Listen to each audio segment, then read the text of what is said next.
Hello दोस्तों, नमस्कार। स्वागत है आप सभी का लास्ट एग्जाम के यूट्यूब चैनल पे। दोस्तों, ये जो क्लास है आपकी गियर बॉक्स की क्लास है और जितने बच्चे यूट्यूब पर पढ़ रहे हैं स्पेशल ड्राइवर के लिए इस क्लास को एक बार ज़रूर आप देख लीजिए। इस क्लास से आपके 3 नंबर पूरे हो जाएंगे।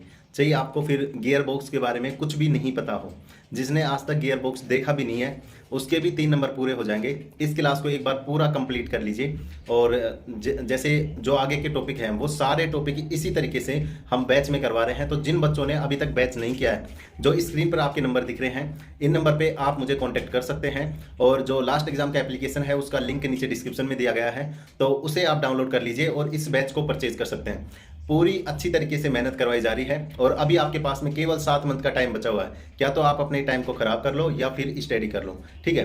तो इस बैच को ज्वाइन करने के लिए नीचे डिस्क्रिप्शन में लिंक है, उसको एक बार जरूर से ट्राई कर लेना और एप्लीकेशन डाउनलोड करके रजिस्टर करिए, बैच को परचेज करिए और ये जो क्लास है इसको आराम से देखिए। पूरे 1.5 घंटे की क्लास है और इसमें आपका गियर बॉक्स से जो 3 नंबर आने वाले हैं वो पूरे क्लियर हो जाएंगे। तो चलिए दोस्तों, क्लास को स्टार्ट करते हैं। हेलो दोस्तों, नमस्कार। स्वागत है आप सभी का लास्ट एग्जाम के एप्लीकेशन पर।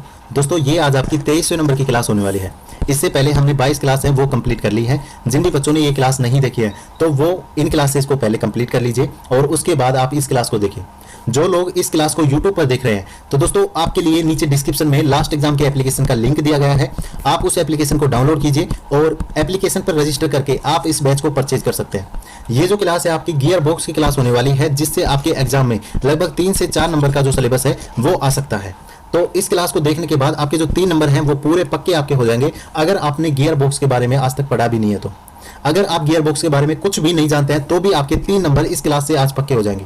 तो क्लास को पूरा कंटिन्यू और पूरे ध्यान से देखिए। जो चीजें आपको समझ में नहीं आए उसके लिए आप कमेंट्स कर सकते हैं यूट्यूब के ऊपर। और जो बच्चे हमारे साथ बैच में जुड़े हुए हैं वो किसी भी प्रकार की क्वेरी के लिए, और अगर आप ड्राइवर के स्पेशल व्हाट्सएप ग्रुप में जुड़ना चाहते हैं तो इस नंबर पर आप हमें अपना नाम और ड्राइवर लिखकर मैसेज कर सकते हैं। जो बच्चे यूट्यूब पर देख रहे हैं वो भी इस नंबर पर आप मुझे ड्राइवर और अपना नाम लिखकर व्हाट्सएप पे मैसेज करिए। आप सभी को ड्राइवर के स्पेशल व्हाट्सएप ग्रुप में जोड़ लिया जाएगा। और लास्ट एग्जाम के यूट्यूब चैनल को आप जरूर से सब्सक्राइब कर लीजिए। ड्राइवर के लिए एकमात्र चैनल है जो आपके लिए इतनी अच्छा कंटेंट लेके आ रहा है और पूरे जी जान के साथ आपके साथ लगा हुआ है, ठीक है। और इस क्लास को देखने के बाद आपको पता लग जाएगा कि जो हम पढ़ा रहे हैं वो शायद आपको कहीं भी देखने को नहीं मिले, ठीक है।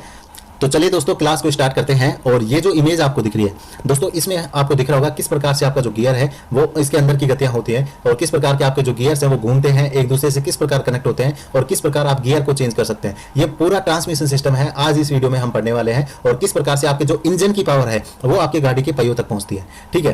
तो गियर बॉक्स क्या है उसकी बात कर लेते हैं। गियर बॉक्स एक ऐसी डिवाइस है जो इंजन के द्वारा पैदा की गई पावर को गाड़ी के पहियों तक सही ढंग से पहुंचाता है। देखिए दोस्तों, आपको पता है इंजन के द्वारा पावर जनरेट की जाती है। जो आपका फ्यूल कंजम्पशन होता है उसके माध्यम से इंजन पावर जनरेट करता है। और ये जो पावर है आपके ट्रांसमिशन सिस्टम से होती हुई आपके पोपुलर शाफ्ट से होती हुई आपके डेफरीसियल तक जाती है और डेफरीसियल के माध्यम से आपके पहिए हैं उनको गति प्रदान की जाती है और आपका जो वाहन है वो चलने लगता है। तो इस प्रकार से आपका जो गियर है वो इंजन के द्वारा पैदा की गई पावर को पहियों तक ट्रांसमिट करता है।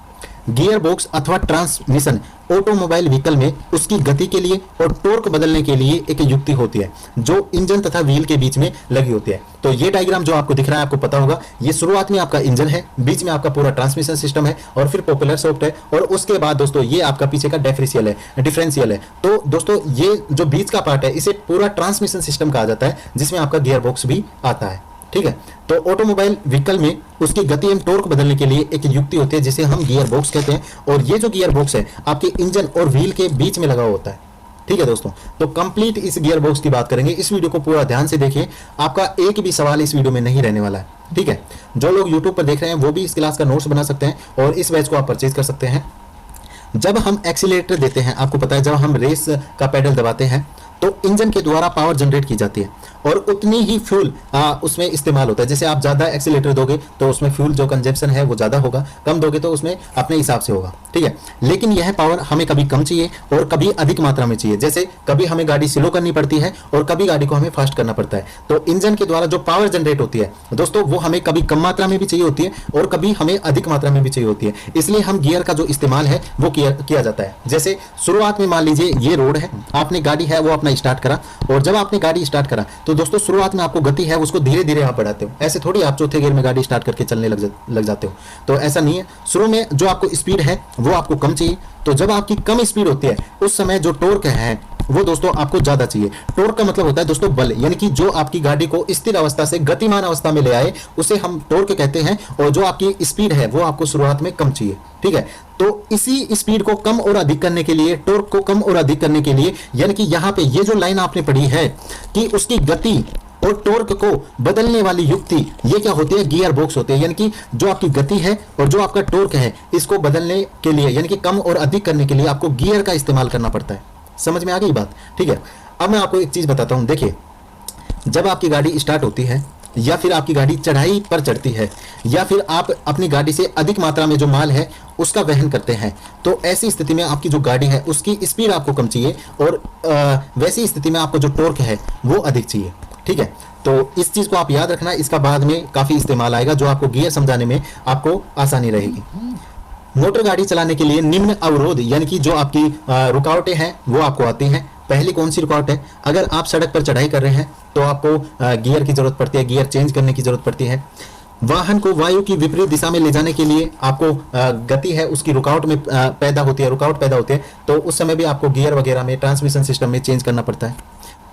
गाड़ी पर अधिक सामान अगर आपने लोड किया हुआ है तो भी आपको ट्रांसमिशन सिस्टम की आवश्यकता पड़ती है और गुरुत्वाकर्षण बल का प्रभाव भी आपको गाड़ी के ऊपर देखने को मिलता है, ठीक है। जो टायरों के बीच में घर्षण होता है उसका भी आपकी स्पीड पर प्रभाव पड़ता है।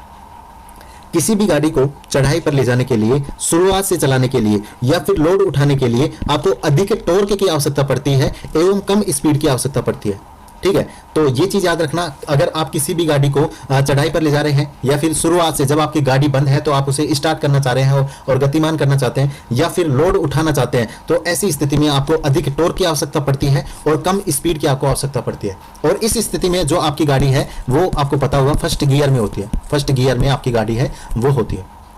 किसी भी गाड़ी को समतल सड़क पर चलाने के लिए आपको कम टॉर्क की आवश्यकता पड़ती है और ज्यादा स्पीड की आपको आवश्यकता पड़ती है। तो ये जो दोनों चीजें हैं वो आप याद रख सकते हैं और इन सभी चीजों को जो है वो आपका गियर बॉक्स कंट्रोल करता है। मैंने आपको बताया कि जो आपका टॉर्क है और जो आपकी स्पीड है दोस्तों, इन दोनों को बदलने के लिए, जो आप इन दोनों को कंट्रोल करने के लिए जो युक्ति आपकी होती है, जिस सिस्टम का हम प्रयोग करता है उसे गियर बॉक्स कहा जाता है, ठीक है दोस्तों। तो यहाँ पे गियर बॉक्स की हमने बात करी तो आपको पता लगा होगा कि जो किसी भी गाड़ी के लिए अगर आपको टॉर्क या स्पीड में परिवर्तन करना है तो गियर बॉक्स की आपको जरूरत पड़ती है, ठीक है दोस्तों। अगर आगे की बात करें तो गियर बॉक्स एक ऐसा बॉक्स होता है जिसके अंदर विभिन्न प्रकार के जो दांते हैं वो गियर्स लगे होते हैं और इसमें लगी शाफ्ट की सहायता से गियरों को मिलाया जाता है, उनको घुमाया जाता है और जिससे गाड़ी आगे बढ़ती है तथा इन्हीं गियरों के माध्यम से गाड़ी को रिवर्स यानी कि पीछे भी ले जाया जाता है। देखिए दोस्तों, एक चीज यहाँ पे आप देखिए, ये दो डायग्राम आपको दिख रहे होंगे और ये आपके गियर्स के डायग्राम है, ठीक है। यानी कि जो आपके गियर हैं, ये जो इनके बीच में छेद दिखा हुआ है, इनके बीच में यहाँ पे शाफ्ट है, उनका उपयोग किया जाता है और ये छोटा गियर है, इसमें अलग से शाफ्ट आपकी लगी होती है, ठीक है। अब एक गियर है, उसे आपको जो पावर है आपके इंजन के माध्यम से उसको पावर मिलती है और दूसरा गियर है वो इस गियर के माध्यम से, ये जो गियर है वो आपका घूमता है, ठीक है। यहाँ पे आप देख सकते हैं इस गियर की जो आपकी रोटेशन है वो क्लॉकवाइज है और इस गियर की जो रोटेशन है वो आपकी एंटी क्लॉकवाइज है, यानी कि जो दोनों गियर हैं वो आपके विपरीत दिशाओं में घूमते हैं, सबसे पहली बात। और इनके ऊपर ये जो दांते बने हुए हैं, इनके माध्यम से इनको कनेक्ट किया जाता है और घुमाया जाता है। ये जो छेद इसमें दिखा हुआ है आपको, तो इनमें इनका जो शाफ्ट है उसका उपयोग किया जाता है और मैं आपको बताऊंगा ये जो शाफ्ट, जैसे यहाँ पे आपको डायग्राम दिख रहा है, शुरुआत में आपकी इंजन शाफ्ट है, नीचे आपकी काउंटर या ले शाफ्ट है और जो ऊपर आपको दिख रही है ये दोस्तों आपकी मेन शाफ्ट है या ड्राइव शाफ्ट है, ठीक है। तो इन सभी की बात करेंगे। ये जो डायग्राम आपको दिख रहा है इसको ध्यान से देख लीजिए, पूरा मैकेनिज्म आपको इस क्लास में देखने को मिलेगा। पहले मैं आपको ये जो चीजें हैं इनके बारे में थोड़ा थोड़ा बता देता हूँ, ठीक है दोस्तों। तो यहाँ पे आपको जैसा आपने देखा जो गियर्स वगैरह हैं उन पे बाहर की तरफ दांते लगे होते हैं, ये जो दांते हैं ये आपके लगाए जाते हैं जिससे आपके जो गियर्स हैं आपस में कनेक्ट हो पाए और एक दूसरे की जो गति है उसको ये जारी कर पाए। यानी कि जैसे ये गियर घूमेगा तो इसकी ये जो दांते यहाँ पे कनेक्ट होते हैं इसके माध्यम से ये आपका सेकंड गियर है वो भी घूमेगा। अब देखो एक चीज आप समझना, अगर कोई भी छोटा गियर, जैसे ये जो गियर है वो आपका छोटा गियर है और ये जो गियर है आपका बड़ा गियर है, ठीक है। अगर ये वाला गियर इस वाले गियर को घुमाता है तो आपको पता है, और इनका जो अनुपात होता है वो दोस्तों 1:3 में होता है, ठीक है। इनका जो अनुपात होता है वो 1:3 में होता है। मतलब अगर पहले वाले गियर में 20 दांते हैं तो दूसरे वाले गियर में दोस्तों 60 दांते आपके होंगे, ठीक है, यानी कि ये दाता जब एक चक्कर लगाता है तो ये वाला जो गियर है आपका 3 चक्कर आपका लगाएगा। अगर ये छोटा गियर है, मान लीजिए छोटे वाले गियर के द्वारा इस बड़े गियर को घुमाया जाता है तो 3 चक्कर लगाने पर ये जो गियर है बड़ा वाला, ये केवल एक ही चक्कर घूम पाएगा। ठीक है, मतलब अगर छोटे वाले गियर से ऊर्जा आपकी, पावर आपकी ट्रांसमिट की जाती है बड़े वाले गियर में, तो 3 बार घूमने पर एक बार आपका बड़ा गियर घूमेगा। अगर ऐसा ही विपरीत होता है, मान लीजिए अगर बड़ा वाला जो गियर है वो छोटे वाले गियर को घुमाता है, तो ये जब एक चक्कर लगाएगा तो इस समय ये 3 बार घूम जाएगा। मतलब इसमें दांतों की संख्या 60 है और इसमें दांतों की संख्या 20 है, तो ये इस छोटे वाले गियर को इसके 60 दांते पूरे करने में 3 चक्कर लगाने होंगे। तो इसका मतलब ये अगर एक राउंड मारता है तो ये जो छोटे वाला गियर है वो 3 राउंड अपने कंप्लीट कर लेगा। अगर बड़े वाले गियर के द्वारा छोटे वाले गियर को घुमाया जाता है तो हमें स्पीड ज्यादा प्राप्त होती है। ठीक है, क्योंकि ये जो गियर है ये उस समय मेन शाफ्ट में लगा होगा, ये आपको नीचे समझाएंगे। अगर छोटे वाले गियर के माध्यम से बड़े वाले गियर को घुमाया जाता है तो उस समय हमें जो स्पीड है वो कम प्राप्त होती है, और जहां स्पीड कम प्राप्त होगी वहां आपको टॉर्क है वो ज्यादा प्राप्त होगा, और जहां आपको स्पीड अधिक प्राप्त होगी वहां जो टॉर्क है वो आपको कम प्राप्त होगा, कम टॉर्क आपको प्राप्त होगा, ये याद रखना। ठीक है, तो ये चीजें आपने समझी। इनका जो अनुपात होता है वो 1:3 का होता है, और इनकी 1:3 की जो कंडीशन है वो मैं आपको अभी बताने वाला हूँ। ठीक है, तो इस क्लास को आप पूरा देखो, अच्छे से समझो, क्योंकि अगर आप कहीं भी ड्राइवर की क्लासेज कर रहे हैं तो आप एक बार हमारे कंटेंट को भी देखिए, ताकि आपको पता लगे कि हम आप लोगों को क्या सर्विस दे रहे हैं और कैसा हमारा कंटेंट है। अगर आपका ड्राइवर का पेपर पास हो जाता है तो फिर दोस्तों आपको किसी से कोई मतलब नहीं है, आपकी जॉब लगनी चाहिए। हमारा टारगेट बस इतना सा है, सिर्फ हमने इस बैच से 500 बच्चों का टारगेट रखा है, और वो आप लोगों को जो बच्चे इस बैच में एडमिशन, जैसे अभी तक इस बैच में 1276 कैंडिडेटों ने एडमिशन ले चुके हैं, तो इन बच्चों को पता है हम जो सर्विस आपको दे रहे हैं, कैसा कंटेंट आपको समझा रहे हैं हर चीज में। तो यहाँ पे अगर आपको आगे की बात करें, देखो गियर्स आपस में मेश में होते हैं। मेश का मतलब होता है दोस्तों संपर्क में होते हैं। ठीक है, यानी कि जब गियर आपस में मेश में होने के बाद एक दूसरे के विपरीत घूर्णन गति करते हैं। मतलब ये जो गियर अगर क्लॉकवाइज घूमता है तो ये जो गियर है वो एंटी क्लॉकवाइज घूमेगा। अगर ये वाला गियर आपका एंटी क्लॉकवाइज घूमता है तो फिर ये जो गियर है आपका क्लॉकवाइज घूमेगा। ठीक है, यानी कि दोनों गियरों की जो गति है वो एक दूसरे का घूर्णन है वो हमेशा विपरीत रहेगा। ठीक है, अब मान लीजिए, देखिए दोस्तों, मान लीजिए अगर पहला गियर में 150 दांते हैं। ठीक है, अब ये बड़ा गियर है, मान लीजिए इसमें 150 दांते हैं, तो इसमें कितने होंगे? 50 होंगे, क्योंकि इनका जो अनुपात है 3:1 में ये अनुपात रहने वाला है। ठीक है, तो दूसरे वाले गियर में दांतों की संख्या 50 है।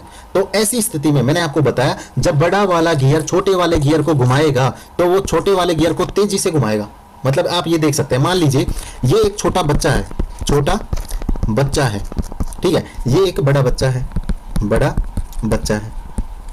आपको समझ में आ जाएगा। जब बड़ा बच्चा छोटे वाले बच्चे को मारने लगेगा तो आप लोगों को पता है उसकी रेल बना देगा मार मार के। ठीक है, यानी कि जब ये बड़ा वाला गियर छोटे वाले गियर को घुमाएगा तो इसकी रेल बना देगा, यानी कि स्पीड आपको ज्यादा मिलेगी। ठीक है, तो स्पीड आपको यहाँ पे कम लिखा हुआ है, इसको आप अधिक कर लेना, यानी कि स्पीड आपको ज्यादा मिलती है, और जो गियरों का अनुपात है वो आपका 3:1 है। ठीक है, इसको मैंने पीडीएफ में सही कर दिया है, जो एप्लीकेशन में पीडीएफ अपलोड है उसमें ये आपको अधिक ही देखने को मिलेगा। ठीक है, ये पहले गलत टाइप हो गया था। तो आप समझिए, बड़ा वाला गियर आपको जब घुमाएगा तो आपको जो स्पीड है वो आपको ज्यादा मिलेगी, और जब छोटे वाला बच्चा अगर बड़े वाले बच्चे को मारने लगता है तो आपको पता है वो इतना नहीं मार पाएगा। यानी कि जो छोटे वाला गियर है वो जब बड़े वाले गियर को घुमाएगा तो उसकी जो स्पीड है वो आपको कम मिलती है। तो यहाँ पे आप देख सकते हैं, यहाँ पे बिल्कुल ठीक है, ऊपर आप अधिक कर सकते हो। तो पहले वाला गियर अगर 50 दांतों का है और दूसरे वाला गियर अगर 150 दांतों का है तो ऐसी स्थिति में जो गाड़ी की स्पीड है वो आपको कम प्राप्त होती है, और गियरों का जो अनुपात है वो 1:3 में होता है, क्योंकि इसमें एक गियर है तो इसमें 3 गियर आपके होंगे।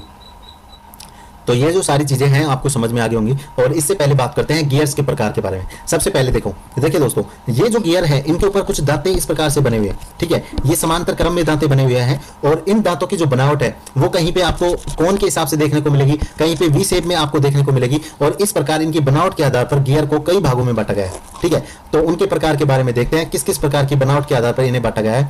और गियर के अगर प्रकार की बात करें तो दोस्तों इसमें काफी पार्ट आते हैं। जैसे आपका बेवेल गियर है, इसके भी 2 से 3 और पार्ट आते हैं, लेकिन हम केवल बेवल गियर के बारे में पढ़ेंगे, क्योंकि इतना ज्यादा फिर आपके एग्जाम में भी नहीं आएगा। देखिए इसमें आपके स्पर गियर होते हैं, आपके हेलिकल गियर होते हैं, हेरिक बोन गियर होते हैं, worm and worm wheel gear होते हैं, रैक एंड पिनियन गियर होते हैं, वेवेल गियर आपके होते हैं और इंटरनल गियर होते हैं। ठीक है, ये जो गियर हैं ये आपके बाहरी सतह से आपका जो आपकी गियर की सतह पे, जैसे ये गियर का सरफेस है और इसके बाहरी सतह पर जो दांते बने होते हैं, इस प्रकार के गियर हैं। लेकिन जो इंटरनल गियर है उसमें अंदर की तरफ आपके दांते बने होते हैं। ठीक है, और अंदर की तरफ ही उसमें जो गियर हैं वो लगे होते हैं। ये भी आपको दिखाएंगे, ये सारी चीजें आपको दिखाएंगे। तो चलिए दोस्तों बारी बारी से इन सभी गियर्स के बारे में देखते हैं और किस किस प्रकार के ये गियर होते हैं इनको समझते हैं। सबसे पहले बात करेंगे हम स्पर गियर की, जो जिसमें आपके समानांतर दांते होते हैं। अगर दोस्तों स्पर गियर की बात करें तो यहाँ पे ये जो गियर है वो आप देख सकते हैं, दो गियर आपके किस प्रकार से कनेक्ट होते हैं और इनमें जो दांते हैं वो आपके बिल्कुल समानांतर हैं, एक दूसरे के बिल्कुल समानांतर हैं। तो ये जो है गियर सभी गियरों में सबसे साधारण प्रकार के गियर होते हैं, जिसके दांते गियर के अक्ष के समांतर बने हुए होते हैं। इस गियर का मुख्य प्रयोग गति को समानांतर शिफ्टों पर ट्रांसमिट करने के लिए किया जाता है। देखिए इसमें इस गियर में इस प्रकार से एक रोड लगे होते हैं और इस गियर में इस प्रकार से एक रोड लगे होते हैं, और जब ये गियर एक दूसरे की मैच स्थिति में होते हैं यानी कि कनेक्ट होते हैं एक दूसरे से, तो उस स्थिति में एक शाफ्ट से, ये आपकी शाफ्ट होती है, तो एक शाफ्ट से दूसरी शाफ्ट में आपकी जो पावर है उसको ट्रांसमिट किया जाता है। ठीक है, और साधारण कार्यों के लिए इस पर गियर का ही प्रयोग किया जाता है, क्योंकि ये बिल्कुल सबसे साधारण गियर है वो आपके माने जाते हैं। ठीक है, अगर बात करें हेलिकल गियर के बारे में तो इसमें क्या होते हैं, जो दांते होते हैं वो आपके अक्ष के समानांतर होते हैं। ठीक है, ये आपकी अक्ष है तो इसी के समांतर ये जो दांते हैं वो आपके रहते हैं। लेकिन अगर इसमें अक्ष लगा दी जाए तो आपको पता है, इसमें देखिए दोस्तों, इसके जो दांते हैं वो इस प्रकार से हैं, मतलब इस अक्ष से वो एक निश्चित कोण आपका बनाते हैं। जो आपके हेलिकल गियर है उसमें दांते हैं वो अपनी अक्ष से निश्चित कोण बनाते हैं। इस प्रकार की गियर में दांते गियर के अक्ष से समांतर नहीं होते हैं बल्कि एक निश्चित कोण बनाते हैं। ठीक है, यानी कि यहाँ पे आपको दिख रहा होगा, इसमें क्या है, बिल्कुल समानांतर है और इसमें आपके किसी निश्चित कोण से झुके हुए हैं। इस गियर का प्रयोग समानांतर शिफ्टों पर हाई स्पीड के लिए और भारी लोड के लिए किया जाता है। देखो ये जो गियर हैं इनका प्रयोग तो ये सामान्य गियर है, इनका प्रयोग लगभग सभी जगह किया जाता है। लेकिन अगर जहां पे अधिक स्पीड की, अगर आपको वाहन में अधिक स्पीड चाहिए और अगर आप जैसे आपका एचएमवी व्हीकल है, हैवी मोटर व्हीकल, तो उसमें आप सामान अधिक ले जाते हैं। जब आप सामान का एक स्थान से दूसरे स्थान पर ट्रांसफर करते हैं तो उस समय आपको जो आपके गियर्स वगैरह हैं उस पर लोड अधिक पड़ता है। तो ऐसी स्थिति में जो गियर के दांते हैं वो भी आपको विशेष प्रकार के गियर लेने पड़ते हैं। ठीक है, तो भारी स्पीड के लिए और लोड के लिए इस प्रकार की जो गति है उसको ट्रांसमिट किया जाता है हेलिकल गियर से। ठीक है दोस्तों, अब मेरी बात सुनिए।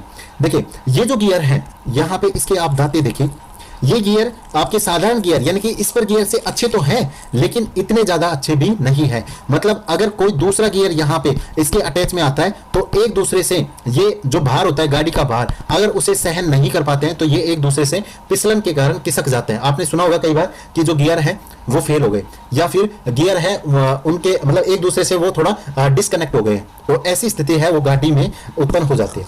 लेकिन अगले वाले गियर की बात करते हैं। ठीक है, हेरिक बोन गियर की। दोस्तों उसमें क्या होता है, जो आपके हेलिकल गियर हैं ये एक कोण पर लगे होते हैं और इसी में अगर एक गियर और इसी प्रकार से लगा दिया जाए तो वो आपके हेरिक बोन गियर हो जाते हैं। तो यहाँ पे अगला जो गियर है हेरिक बोन गियर, उसको देख लेते हैं कि किस प्रकार के आपके हेरिक बोन गियर होते हैं। देखिए यहाँ पे देखिए आपको, ये अगर इस आधे गियर की बात करी जाए, ये आधा गियर अलग हो गया, ये आधा गियर अलग हो गया। तो दोस्तों अगर आधे गियर की बात की जाए तो यहाँ पे आपको दिख रहा होगा कि ये जो गियर है अपने अक्ष से, ये अक्ष होगा क्योंकि शाफ्ट इसके बीच में लगेगी। यहाँ पे एक बार दोबारा देखिए दोस्तों, ये इस गियर के लिए अक्ष होगा, तो ये इसके जो दांते हैं इस पर, इस अक्ष पर एक निश्चित कोण बना रहे हैं, आपको पता होगा। और ये गियर में जो दांते हैं वो किस प्रकार के होते हैं, यहाँ पे देखें, यहाँ पे आपको दांतों के ऊपर एक वी अक्षर आकार में आपको दांते यहाँ पे दिख रहे होंगे, यानी कि एक दूसरे गियर में ये इस प्रकार से बिल्कुल फिट हो जाते हैं, जहां से इन गियर को आपस में सरकाया नहीं जा सकता है। जब ये कनेक्ट होते हैं तो भार वगैरह की वजह से ये गियर्स आपस में नहीं सरकते हैं। ठीक है, इसे डबल हेलिकल गियर भी कहते हैं। ये हेलिकल गियर मैंने आपको बताया कि इनमें जो कोण है वो इस प्रकार से होता है और इनमें जो कोण है वो डबल होता है, इसलिए इनको डबल हेलिकल गियर भी कहते हैं। इस गियर पर दांते अपने अक्ष के निश्चित कोण पर बनाए जाते हैं। ठीक है, ये अक्ष है और निश्चित कोण पर बन रहे हैं, ठीक बात है। और जो कि सेंटर में दोनों तरफ वी अक्षर आकार बनाते हैं। यहाँ पे आपको दिख रहा होगा ये जो दांते हैं वो आपके वी आकार में, इस प्रकार से वी आकार में ये जो दांते हैं वो अपना आकार बनाते हैं।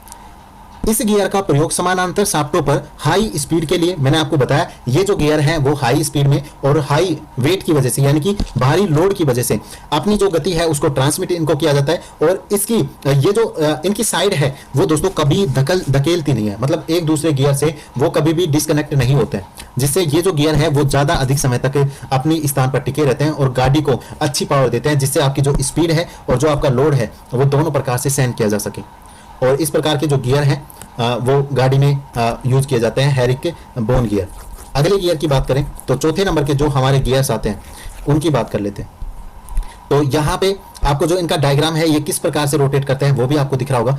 और अगले गियर्स की अगर बात करें दोस्तों तो worm and worm wheel gears होते हैं। इसमें क्या होता है दोस्तों, इसमें एक आपकी रोड होती है और इसके ऊपर भी आपका जो घूर्णन गति है उसके हिसाब से जो इसके ऊपर चूड़ियां हमें बोलते हैं, हम इन्हें चूड़ियां बोलते हैं, तो चूड़ियां वगैरह बनी होते हैं, स्पाइरल रूप में चूड़ियां बनी होते हैं। और ये जो गियर है इससे इसका जो एक सिरा है वो यहाँ पे कनेक्ट करता है और इस गियर में इस प्रकार से राड लगी हुई होती है। ये जो गियर है आपका साधारण गियर है, लेकिन ये जो साधारण गियर है वो आपका सिलेंड्रिकल रोड से अटैच होता है, इससे इसको घुमाया जाता है। तो वर्म एंड वर्म व्हील का मतलब क्या है? वर्म एक प्रकार का सिलेंड्रिकल रोड होता है जिस पर हेलिकल या स्पाइरल रूप में लगातार चूड़ियां लगी होती है। मैंने आपको बताया ना कि ये जो गियर है एक प्रकार का साधारण गियर होता है और साधारण गियर आपका कैसे होता है? स्पाइरल आपका गियर होता है जो फर्स्ट में आपको पढ़ा है, जिसको एक वर्म गियर के साथ मेश किया जाता है। मतलब मेश का मतलब होता है दोस्तों कनेक्ट करना, मेश का मतलब होता है MESH, मेश का मतलब होता है कनेक्ट करना। इसका प्रयोग प्राय वहां किया जाता है जहां दो शाफ्ट आपस में क्रॉस करती हैं और इन दोनों पर जो गति है अगर उसको ट्रांसफर करना है, ऐसी स्थिति अगर हो कि जहां पर दो शाफ्ट आपस में क्रॉस कर रही है, दो शाफ्ट आपकी क्रॉस कर रही है, तो ऐसी स्थिति में worm and worm wheel gear का उपयोग किया जाता है। ठीक है, अगले गियर की बात कर लेते हैं।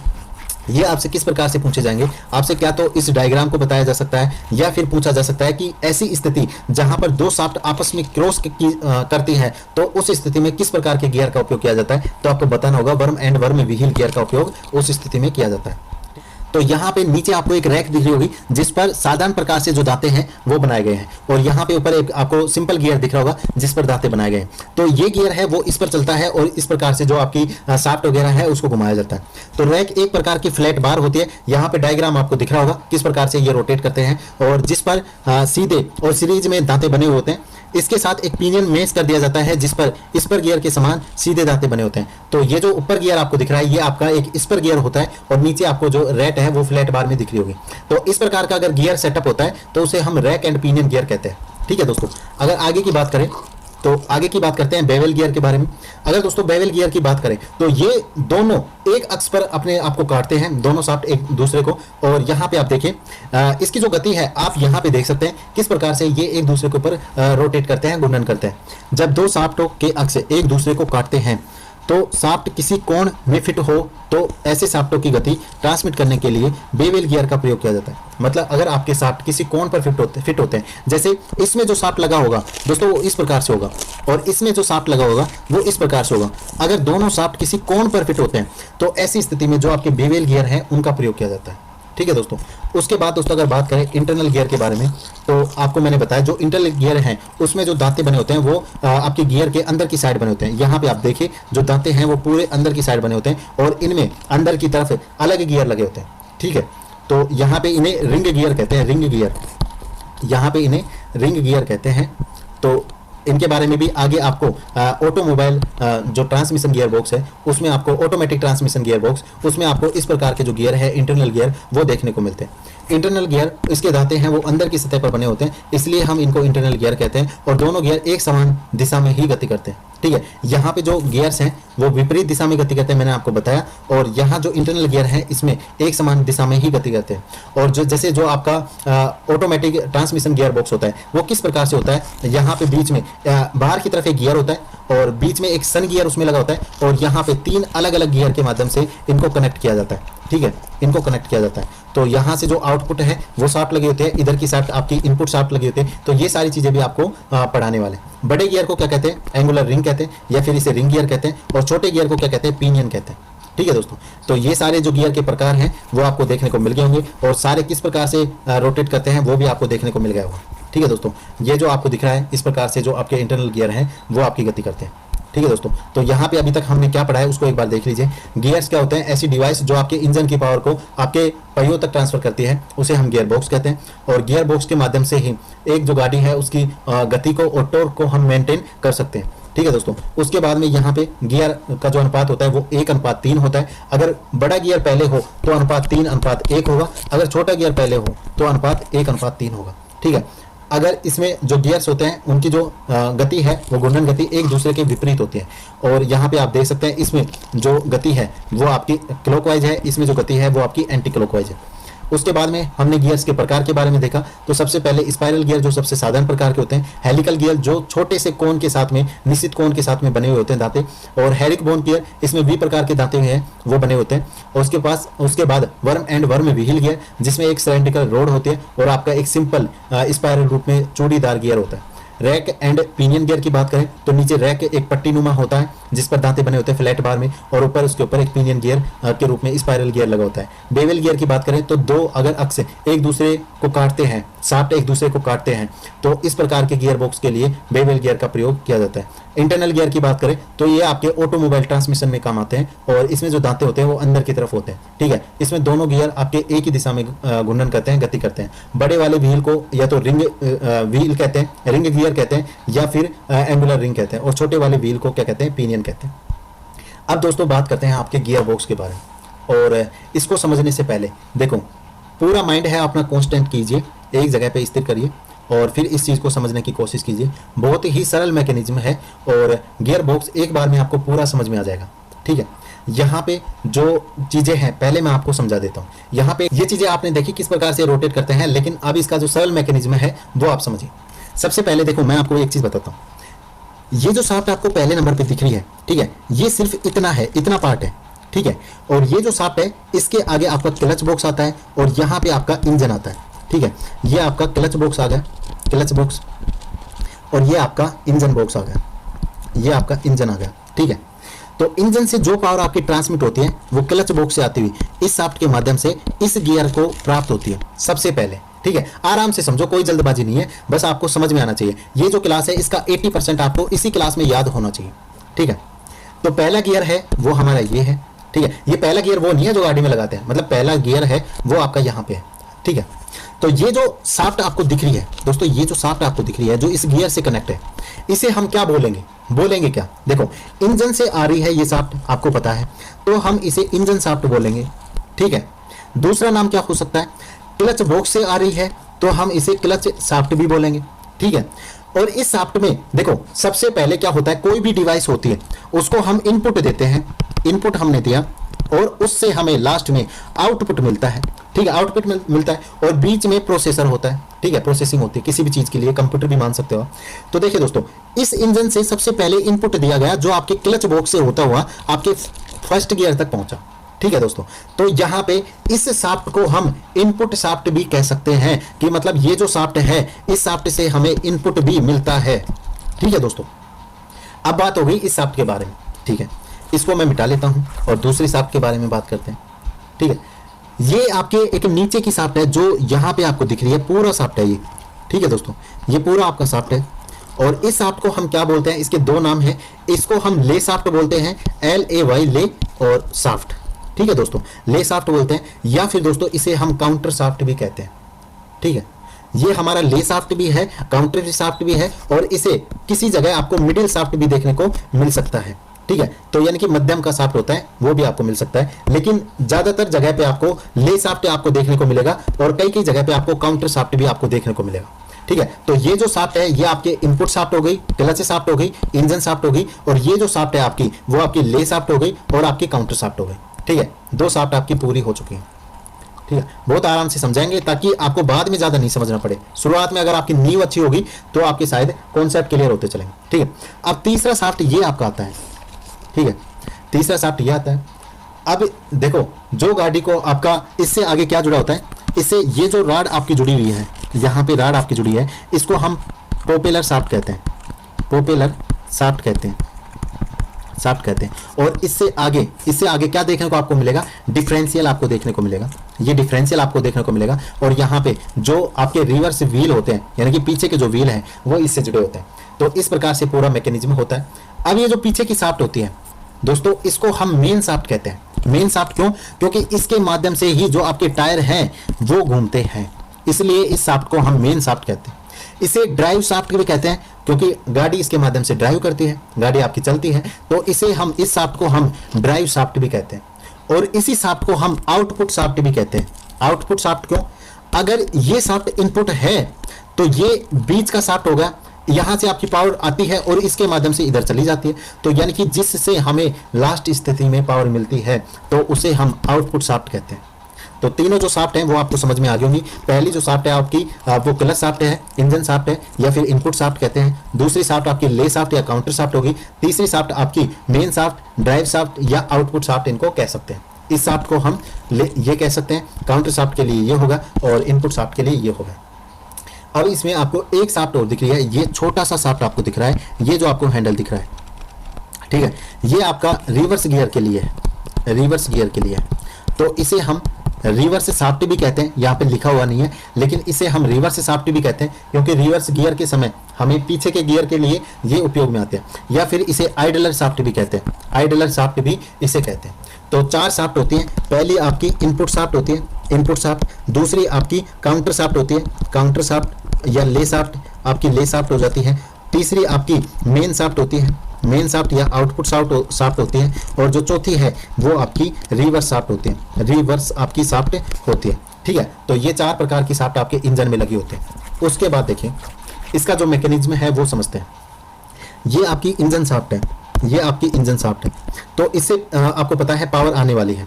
तो ये जब व्हील आपको पता है इस प्रकार से घूमेगा, यहाँ पे डायरेक्ट चिन्ह भी बना हुआ है। अगर ये शाफ्ट इस गियर को घुमाती है, क्योंकि ये जो शाफ्ट है इस पर ये गियर फिक्स होता है बिल्कुल, मतलब अगर ये शाफ्ट रोटेट करेगी तो ये जो गियर है वो भी आपका रोटेट करेगा, घूमेगा, क्योंकि ये इस पर फिक्स रहता है। उसके बाद ये जो शाफ्ट है इस पर जितने भी गियर आपको देखने को मिल रहे हैं ये सभी गियर बिल्कुल फिक्स होते हैं। मतलब जब भी ये शाफ्ट घूमेगी तो ये घूमेगी तो ये सारे जो गियर्स हैं इस पर लगे हुए वो सारे गियर आपके घूमते हैं, ठीक है। ये जो दोनों गियर आपके पहले पहले दिख रहे हैं, यानी कि ले शाफ्ट का जो पहला गियर है ये वाला और इनपुट शाफ्ट का ये जो पहला गियर है, ये आपस में सदैव टच रहते हैं, सदैव टच रहते हैं, टच ये रहते हैं, ठीक है। यानी कि मैश कंडीशन में रहते हैं। मैश का मतलब होता है एक दूसरे से हमेशा कनेक्ट रहते हैं। मतलब ये हुआ, देखो इससे पावर आई, ये घूमेगा पहला वाला गियर, ये इससे कनेक्ट है तो ये घूमेगा, और ये गियर इस शाफ्ट पर बिल्कुल फिक्स है। मतलब ये गियर घूमेगा तो शाफ्ट घूमेगी, शाफ्ट घूमेगा तो गियर घूमेगा। यानी कि ये जो गियर घूम रहा है तो ये सारे इस शाफ्ट को घुमाएगा, तो इसका मतलब ये गियर घूमने पर ये सारे गियर भी घूमेंगे क्योंकि इसका शाफ्ट है वो घूम रहा है, ठीक है दोस्तों। उसके बाद में अगर बात करें तो देखो अब आपकी जो पावर है वो इस शाफ्ट से आई, ये गियर घूमा, यहाँ पे गई, ये गियर घूमा, यहाँ पे ये पूरी शाफ्ट घूमी, ये गियर आपका घूम गया, ये गियर आपका घूम गया, ये गियर आपका घूम गया, ठीक है। अब देखिए ये आपका गियर होते हैं, ठीक है, जो मेन शाफ्ट के लगे होते हैं, और ये आपके ले शाफ्ट के गियर है। जब इनको आपस में टच करेंगे तो इसका मतलब इस गियर से, पहले वाले गियर से दूसरा गियर घूमा, दूसरे वाले गियर की वजह से तीसरा गियर घूमता है, और तीसरे वाले गियर की वजह से चौथा गियर घूमेगा, और चौथा गियर घूमेगा तो ये जो राड है ये आपकी घूमने वाली है।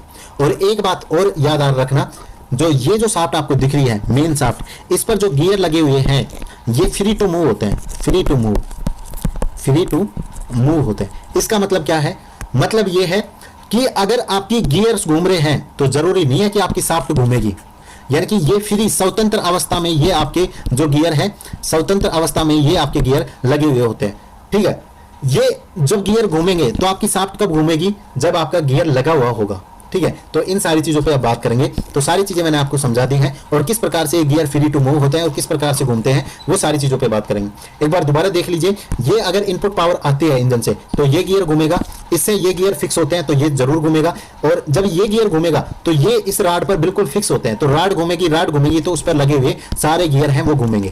लेकिन इस राड पे लगे हुए जो गियर है वो फिक्स नहीं होते हैं, मतलब ये फिक्स नहीं है, तो इसका मतलब जब ये राड घूमेगी, ये गियर्स घूमेंगे, तो जरूरी नहीं है कि राड घूमे। अगर गियर लगा हुआ है तो राड आपकी घूमेगी, अगर गियर नहीं लगा हुआ है तो आपकी राड भी नहीं घूमेगी। और राड क्या होती है? ये जो आपकी शाफ्ट होते हैं इसे ही हम राड बोल रहे हैं, ठीक है। तो चलिए दोस्तों, पूरा जो गियर बॉक्स है उसको बारी बारी से समझते हैं। गियर बॉक्स में देखो, यहां पे समझिए, गियर बॉक्स में एक प्रकार का कास्ट आयरन का बना होता है। आपसे पूछा जा सकता है जो गियर बॉक्स है वो किसका बना होता है?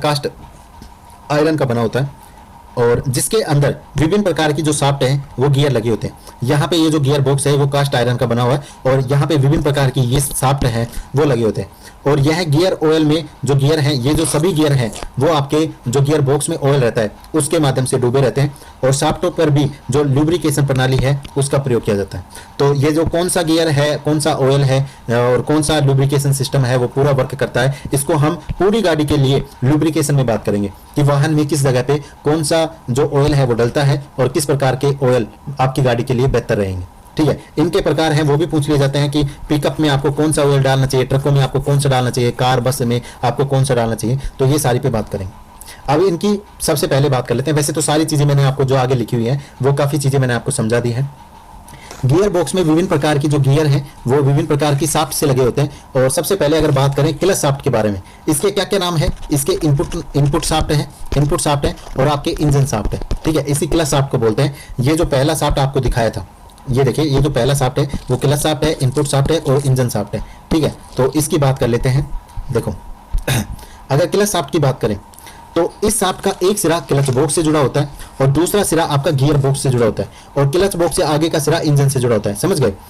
इस पर एक गियर लगा होता है जो क्लच गियर हम कहते हैं। जो ये गियर लगा होता है दोस्तों, ये जो फर्स्ट गियर मैंने आपको बताया था, ये जो फर्स्ट गियर है इसे हम जैसे क्लच शाफ्ट पर लगा हुआ है तो इसलिए हम इसे क्लच गियर भी कह देते हैं या इनपुट गियर भी कह देते हैं या फिर इंजन गियर भी कह देते हैं। ठीक है, तो इसे हम क्लच गियर कहते हैं। इसका आप याद रखना, क्लच शाफ्ट पे लगा हुआ होता है। और उसके बाद अगर दोस्तों बात करें, देखें क्लच गियर, क्लच जो गियर है क्लच शाफ्ट से स्थायी रूप से जुड़ा होता है। मैंने आपको बताया अगर क्लच शाफ्ट घूमती है तो उस पर लगा हुआ पहला गियर क्लच गियर वो भी घूमेगा क्योंकि वो उस पर फिक्स होता है, स्थायी रूप से जुड़ा होता है। यानी कि जब क्लच शाफ्ट घूमती है तो जो क्लच गियर है वो भी आपका घूमेगा।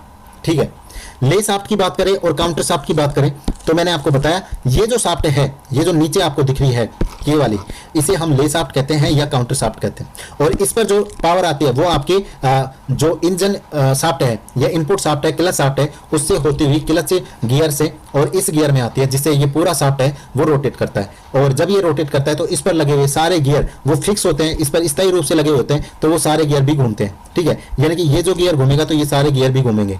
ठीक है, तो यहाँ पे आप नीचे देखिए, देखिए ये जो ले शाफ्ट है उसकी बात कर लेते हैं। यह शाफ्ट क्लच शाफ्ट के नीचे लगे होते हैं, सभी को पता है।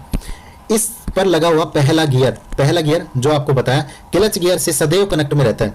मैंने आपको बताया ना कि ये जो दोनों गियर हैं ये आपस में सदैव कनेक्ट में रहते हैं।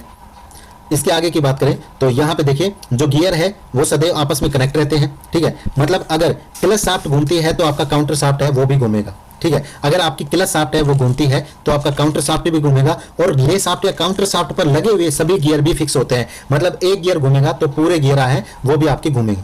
अब बात करें दोस्तों मेन शाफ्ट के बारे में, ड्राइव शाफ्ट के बारे में या फिर आउटपुट शाफ्ट के बारे में। अगर जब क्लच शाफ्ट के बराबर में आपकी जो लगे होते हैं वो मेन शाफ्ट होते हैं। यहाँ पे आपने देखा होगा जो आपकी क्लच शाफ्ट है उसके बराबर में ही मेन शाफ्ट है वो लगे होते हैं और क्लच शाफ्ट से नीचे आपकी ले शाफ्ट या काउंटर शाफ्ट है वो आपकी लगे होते हैं। ठीक है, तो यहाँ पे दोस्तों अगर बात करें तो दोस्तों अब बात करते हैं मेन शाफ्ट के बारे में। और मेन शाफ्ट आपकी कौन सी शाफ्ट है, जो आपके क्लच शाफ्ट के बिल्कुल बराबर में लगे होते हैं। ये आप देख रहे हैं ना, क्लच शाफ्ट के बिल्कुल बराबर में लगे होते हैं, उसे हम मेन शाफ्ट कहते हैं। ठीक है, तो मेन शाफ्ट आपके क्लच शाफ्ट के बिल्कुल बराबर में लगे होते हैं और इस पर जो गियर लगे होते हैं उन्हें आगे पीछे खिसकाया जाता है। ठीक है, यानी कि ये जो गियर आपको दिख रहे हैं, ये जो गियर आपको दिख रहे हैं इन्हें आपके गियर लीवर के माध्यम से, ये आपका गियर लीवर है, इन्हें भी बात करेंगे। तो इन गियरों को गियर लीवर के माध्यम से लेफ्ट और राइट में, दाएं और बाएं इनको घुमाया जाता है और गियर हैं उनको एंगेज किया जाता है। ठीक है, तो किस प्रकार से घुमाया जाता है उनकी बात करेंगे। तो यहाँ पे जो मेन शाफ्ट है उसकी बात कर लेते हैं।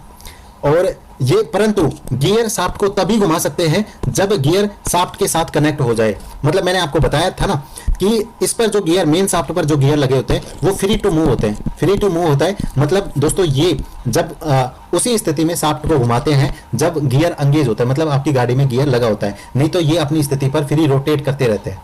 ठीक है दोस्तों, तो यहाँ पे अगर बात करें आगे तो यहाँ पे देखिए मेन शाफ्ट पर लगे गियर उस पर फ्री टू मूव होते हैं, मतलब स्वतंत्र होते हैं। जब तक गियर एंगेज नहीं किया जाता मेन शाफ्ट नहीं घूमती है। ठीक है, मेन शाफ्ट गियर लीवर से जुड़ी हुई होती है। जो मेन शाफ्ट है वो आपकी गियर लीवर से जुड़ी होती है। तो यहाँ पे आप देखिए जो आपकी मेन शाफ्ट है ये वाली, तो ये आपके गियर लीवर से, ये जो पूरा पार्ट है ये आपका गियर लीवर है। और यहाँ पे आपको जो गियर का जो हैंडल है जिसके ऊपर नोब लगा होता है, उसके माध्यम से हम गियर्स वगैरह को चेंज करते हैं। ठीक है, तो जो गियर लीवर है वो आपके मेन शाफ्ट पर लगा हुआ होता है। उसके दोस्तों आगे की बात करें तो यहाँ पे चारों शाफ्ट के बारे में हमने पढ़ लिया। और आगे जो आइडियल शाफ्ट है, यह शाफ्ट काउंटर शाफ्ट के बगल में लगी होती है, जो छोटी शाफ्ट मैंने आपको दिखाई थी, और इस पर लगी हुई गियर की सहायता से गाड़ी को रिवर्स में चलाया जाता है। ठीक है, अब बात करते हैं दोस्तों गियर लीवर के बारे में, जो आपके गियर बॉक्स के ऊपर का पार्ट होता है। ठीक है, ये जो गियर बॉक्स है उसी में आपका गियर लीवर भी आता है, लेकिन ये आपका सबसे ऊपर जो गाड़ी की सीट के बगल में लगा होता है वो वाला पार्ट है। ठीक है, यहाँ पे आपको हैंडल भी दिख रहा होगा, और इस हैंडल के माध्यम से ही गियर लीवर के माध्यम से ही हम अपने जो गियर है उनको चेंज कर पाते हैं। और ये एक प्रकार का मैनुअल गियर ट्रांसफॉर्मेशन है। ठीक है, तो यानी कि मैनुअल का मतलब होता है अपने हाथों से हम गियर को चेंज करते हैं। गियर लीवर गियर बदलने के लिए उपयोग किया जाता है। सबसे पहली बात आपको पता है, ये जो गियर लीवर है उसका प्रयोग हम गियर बदलने के लिए किया जाता है। लीवर के नीचे एवं गियर के ऊपर, जो जैसे इसके नीचे जो गियर्स की शाफ्ट वगैरह लगे होते हैं, तो इन दोनों के बीच में एक कोट लगी होती है, जिसके माध्यम से ये पूरा प्रोसेस है वो होता है। इस लीवर को इधर उधर खींचकर गियर बदला जाता है या खिसका कर गियर बदला जाता है। यह ड्राइवर के बाएं हाथ की ओर लगा होता है, या फिर ये भी बोल सकते हैं ड्राइवर की जो सीट है उसके बाईं ओर ये है वो गियर लीवर है वो लगा होता है। ठीक है, इस पर यहाँ पे सीट होती है और यहाँ पे लगा होता है, ये आगे का गाड़ी का जो डैशबोर्ड है वो होता है। इसका ऊपर से सिरा गोल होता है और जिस पर प्लास्टिक की नोब है वो लगे होते हैं। तो ये जो आपको दिख रहा है, ये इसका जो ऊपर का सिरा आपको दिख रहा है, ये इस पर प्लास्टिक की ये नोब लगी होती है, और इसका जो ऊपरी सिरा है वो आपका गोल होता है। तो ये आपके गियर लीवर है, उसे आप देख सकते हैं किस प्रकार से ये दिखता है। और आपने अगर गाड़ी चलाई है, काफ़ी सारे तो इस बैच में ड्राइवर ही हैं, तो वो तो रोज़ इसको पकड़ते होंगे।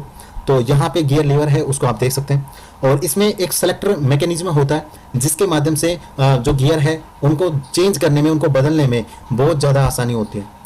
ठीक है, तो सेलेक्टर मैकेनिज्म की बात करें, सेलेक्टर मैकेनिज्म गियर लीवर के नीचे का भाग होता है। लीवर को घुमाने से जिस गियर के साथ लगाया जाता है केवल वही जुड़ जाता है, और अन्य है वो नहीं जुड़ पाते हैं। मतलब अगर आप जिस गियर में इसको सेट करोगे, सेलेक्टर के माध्यम से उसी गियर को गियर बॉक्स में सेट कर दिया जाता है, और वही गियर पे आपकी जो गाड़ी है वो चलने लगती है। इसके लिए एक कोर्क लगे होते हैं, और गियर बदलने से पहले गियर को न्यूट्रल करना आवश्यक होता है। अगर आप गियर चेंज कर रहे हैं तो सबसे पहले गियर को न्यूट्रल करना पड़ता है, और उसके बाद ही दूसरा जो गियर है वो लगाना पड़ता है। ठीक है दोस्तों, तो यहाँ पे अगर दोस्तों बात करें कि क्या क्या चीज़ों पे हमने बात करी है, यहाँ पे एक बार दोबारा देख लीजिए, क्योंकि ये जो चीज़ें हैं ये आपके आगे बहुत काम आएंगी और वहाँ आपको समझाने की जरूरत नहीं पड़ेगी। तो सबसे पहले पावर आपकी इनपुट शाफ्ट में आती है, फिर आपकी ले शाफ्ट में जाती है, और इससे गियर्स के माध्यम से आपकी मेन शाफ्ट में होती हुई पॉपुलर शाफ्ट से, और फिर आपके डिफरेंशियल में होती हुई पीछे के पहियों तक पहुँच जाती है। ठीक है, अगर आगे के पहियों में भी आपको पावर देनी है तो आगे भी जो फ्रंट डिफरेंशियल है उसका प्रयोग किया जाता है। ठीक है दोस्तों, तो यहाँ पे किस किस प्रकार से ऊपर जो पहली वाली राड है वो आपकी इनपुट शाफ्ट हो गई, क्लच शाफ्ट हो गई, और दूसरी वाली जो ले शाफ्ट काउंटर शाफ्ट ये वाली शाफ्ट है वो मेन शाफ्ट आपकी ड्राइव शाफ्ट या आउटपुट शाफ्ट हो जाती है, और इस शाफ्ट को हम रिवर्स शाफ्ट कहते हैं या फिर आइडलर शाफ्ट भी कहते हैं। ठीक है दोस्तों, यहाँ पे देखा कि इस पर जो गियर लगे होते हैं जो आपकी इनपुट शाफ्ट पे ये फिक्स होते हैं, और इसके माध्यम से आपके ले शाफ्ट के जितने भी गियर हैं उनको घुमाया जाता है, क्योंकि इसका जो पहला गियर है वो आपके क्लच गियर से अटैच होता है। ये पहला, क्योंकि क्लच शाफ्ट है तो क्लच शाफ्ट पर लगे हुए गियर को हम क्लच गियर कहते हैं, और इसके माध्यम से इसको कनेक्ट किया जाता है। किसके माध्यम से? सेलेक्टर के माध्यम से। ये सेलेक्टर लगे हुए हैं, इसमें आप अधिकतम 6 गियर हैं वो भी प्राप्त कर पाते हैं, और इसमें भी एक रिवर्स गियर होता है, इसमें भी एक रिवर्स गियर होता है। ठीक है दोस्तों, इन सभी के बारे में डिटेल के साथ में वर्णन करेंगे। तो मैनुअल जो ट्रांसमिशन गियर बॉक्स है वो कई सालों से ऑटोमोबाइल के क्षेत्र में प्रयोग होते आ रहे हैं, और आधुनिक समय में भी जो ट्रांसमिशन का सबसे लोकप्रिय रूप है वो आपका मैनुअल ट्रांसमिशन गियर बॉक्स ही है। ऐसे गियर बॉक्स में ज़्यादातर गाड़ियां हैं वो इस्तेमाल की जा रही हैं, क्योंकि यह कम लागत में बन जाते हैं, और ऐसे गियर बॉक्स में अधिकतम 6 गियर प्राप्त होते हैं, और साथ में एक रिवर्स गियर भी आपको देखने को मिलता है। मैनुअल ट्रांसमिशन गियर बॉक्स में गियर की जो शिफ्टिंग है ये ही तो मेन चीज है। जो मैं आपको सेलेक्टर पढ़ा रहा था उसमें क्या करता है, सेलेक्टर के द्वारा आपके गियर को शिफ्ट किया जाता है। ये जो वर्ड आपने अभी देखा था, देखिए मेन शाफ्ट में देखा था जो कि गियर्स को आगे पीछे खिसका कर, ये आपको दिख रहा होगा गियर्स को आगे पीछे खिसका कर, तो वही चीज है दोस्तों कि गियर को आपस में सेट करना या आगे पीछे दाएं बाएं उसको सरका के या फिर खिसका के उसको सेट करना, यही चीज है। ठीक है, तो आगे देखिए, जो आपका मैनुअल ट्रांसमिशन गियर बॉक्स है, तो गियर की जो शिफ्टिंग है वो ड्राइवर को खुद करनी पड़ती है, क्योंकि अपने हाथ से उपयोग होता है, और इसमें आपको क्लच की भी जरूरत पड़ती है। लेकिन जो आपका ऑटोमेटिक ट्रांसमिशन गियर बॉक्स है, इसमें आपको क्लच की जरूरत नहीं पड़ती है। मैनुअल ट्रांसमिशन गियर बॉक्स के 3 प्रकार आपके होते हैं। सबसे पहला जो प्रकार है इसका स्लाइडिंग मेश गियर बॉक्स। इसको जैसे नाम से आपको दिख रहा होगा, स्लाइडिंग में का मतलब होता है स्लाइड करना, दाएं और बाएं खिसकाना, ठीक है। और आपको यहाँ पे देखिए कांस्टेंट मेश गियर बॉक्स, और कांस्टेंट का मतलब होता है दोस्तों स्थिर होना, स्थिर हो। अगर आप किसी भी चीज पे, जैसे हम बोलते हैं ना, अपने ध्यान को एक जगह आप कांस्टेंट कीजिए, तो वो होता है अपने ध्यान को स्थिर कीजिए, यानी कि फिक्स होते हैं। इसमें जो गियर्स लगे होते हैं फिक्स होते हैं। और सिंक्रोमेश गियर बॉक्स है, इसमें एक सिंक्रोमेश उपकरण है, उसका उपयोग किया जाता है। और क्योंकि आपके जैसे गियर्स वगैरह होते हैं वो स्लाइडिंग मेश गियर बॉक्स में और आपके स्थिर मेश गियर बॉक्स में जो आपके गियर्स हैं उनके टूटने का और उनके खराब होने का कुछ ज़्यादा ही समस्या रहती है। तो इस प्रकार की समस्या को दूर करने के लिए सिंक्रोमेश गियर बॉक्स का उपयोग किया जाता है, ठीक है दोस्तों। ये इन दोनों गियरों से थोड़ा महंगा भी है, लेकिन इसमें जो सुविधा मिलती है, आपके जो गियर्स वगैरह हैं उनको चेंज करने पर आवाज़ भी आपको नहीं मिलती है, आवाज़ भी सुनने को नहीं मिलती है, ठीक है। तो यहाँ पे एक बार दोबारा देखिए, जो गियर बॉक्स है आपके, जो गियर बॉक्स है वो आपके 2 प्रकार के होते हैं। पहला आपका मैनुअल ट्रांसमिशन गियर बॉक्स और दूसरा है ऑटोमेटिक ट्रांसमिशन गियर बॉक्स। जो पहला आपका है मैनुअल ट्रांसमिशन गियर बॉक्स, इसमें गाड़ी को जो गियर की शिफ्टिंग है वो ड्राइवर को खुद करनी पड़ती है। इसमें अधिकतम 6 गियर्स और एक रिवर्स गियर आप प्राप्त कर सकते हैं, और ये ऑटोमोबाइल में कई सालों से लोकप्रिय रूप में लोगों के द्वारा उपयोग किया जा रहा है। इसमें 3 प्रकार के आपके मैनुअल ट्रांसमिशन गियर बॉक्स होते हैं। वो कौन कौन से? पहला आपका स्लाइडिंग मेश गियर बॉक्स होता है, दूसरा आपका कांस्टेंट यानी कि स्थिर मेश गियर बॉक्स होता है, और तीसरा आपका सिंक्रो मेश गियर बॉक्स होता है, ठीक है। तो 3 प्रकार का आपका मैनुअल ट्रांसमिशन गियर बॉक्स होता है, और तीनों प्रकार को बारी बारी से हम देखने वाले हैं, ठीक है दोस्तों। तो यहाँ पे सबसे पहले बात करते हैं स्लाइडिंग मेश गियर बॉक्स के बारे में। देखिए दोस्तों, स्लाइडिंग मेश गियर बॉक्स का मतलब है गियरों को खिसकाना। आप किस प्रकार से गियर है उनको खिसकाया जाता है। तो यहाँ पे जो डायग्राम आपको दिख रहा है, यहाँ पे देखिए, जो ये जैसे ही आपको इंजन के द्वारा पावर मिलता है और जो पावर आपके काउंटर शाफ्ट में जाता है, काउंटर शाफ्ट से जब पावर आपके गियर्स के माध्यम से मेन शाफ्ट में जाएगा, तो जिस प्रकार मेन शाफ्ट पे लगे हुए ये गियर आगे पीछे अपने साइड में दाएं और बाएं अपने खिसक कर जो कनेक्ट होने की इनकी जो विधि है वो आपकी स्लाइडिंग मेश गियर बॉक्स कहलाती है, ठीक है दोस्तों। तो इसको पढ़ लेते हैं। स्लाइडिंग मेश गियर बॉक्स यह सबसे पुराना और सबसे साधारण प्रकार का गियर बॉक्स है।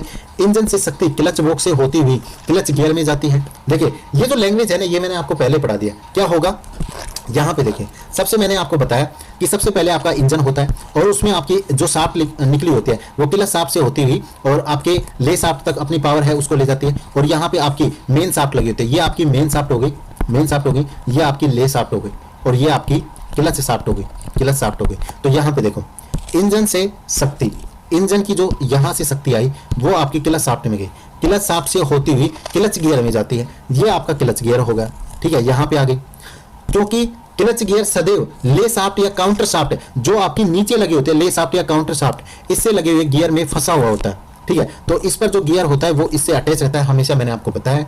ले शाफ्ट या काउंटर शाफ्ट पर स्थित है सभी गियर अच्छी तरह से जुड़े होते हैं। इस पर जो गियर लगे होते हैं वो मैंने आपको बताया बिल्कुल फिक्स होते हैं। मतलब अगर एक गियर घूमेगा तो पूरी शाफ्ट घूमेगी, उस पर लगे हुए पूरे गियर घूमेंगे। क्लच पर लगे होने के कारण ले शाफ्ट के घूमने पर सभी गियर घूमते हैं, ठीक है, सभी गियर घूम गए। एक सेलेक्टर युक्ति की सहायता से मेन शाफ्ट, देखिए ये मेन शाफ्ट के ऊपर गियर लगे हुए हैं, और इस पर एक सेलेक्टर युक्ति लगी होती है जो आपके गियर लीवर से जुड़ी होते हैं, लीवर से जुड़ी होती है, ठीक है। अब देखिए, जो मेन शाफ्ट पर जो सेलेक्टर युक्ति है उसके माध्यम से गियरों को खिसका कर, यहाँ पे देखिए, गियरों को खिसका कर ले शाफ्ट के गियर से मिला दिया जाता है। अगर इस गियर को देखिए, यहाँ पे मैं बाकी चीजों को मिटा देता हूं और केवल आप इस चीज को देखिए।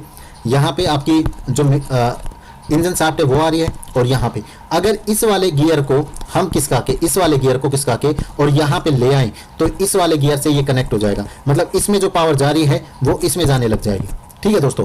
तो यहाँ पे जो मिला दिया जाता है, और गियरों का उपयुक्त ढंग से सरकाने पर 3 तो सीधी और 1 उल्टी गति हमें प्राप्त होती है। मैंने आपको बताया कि जो जैसे स्लाइडिंग मेश गियर बॉक्स है, इससे हमें 3 गियर प्राप्त होते हैं और 1 रिवर्स गियर हमें प्राप्त होता है, ठीक है दोस्तों। तो 3 सीधी और 1 उल्टी गति हमें गाड़ी के माध्यम से, गियर्स के माध्यम से प्राप्त होती है। तो हम तीनों गतियों को यहाँ पे देखने वाले हैं, और रिवर्स गियर को भी देखने वाले हैं किस किस प्रकार से वो जो गति है वो आपकी होती है।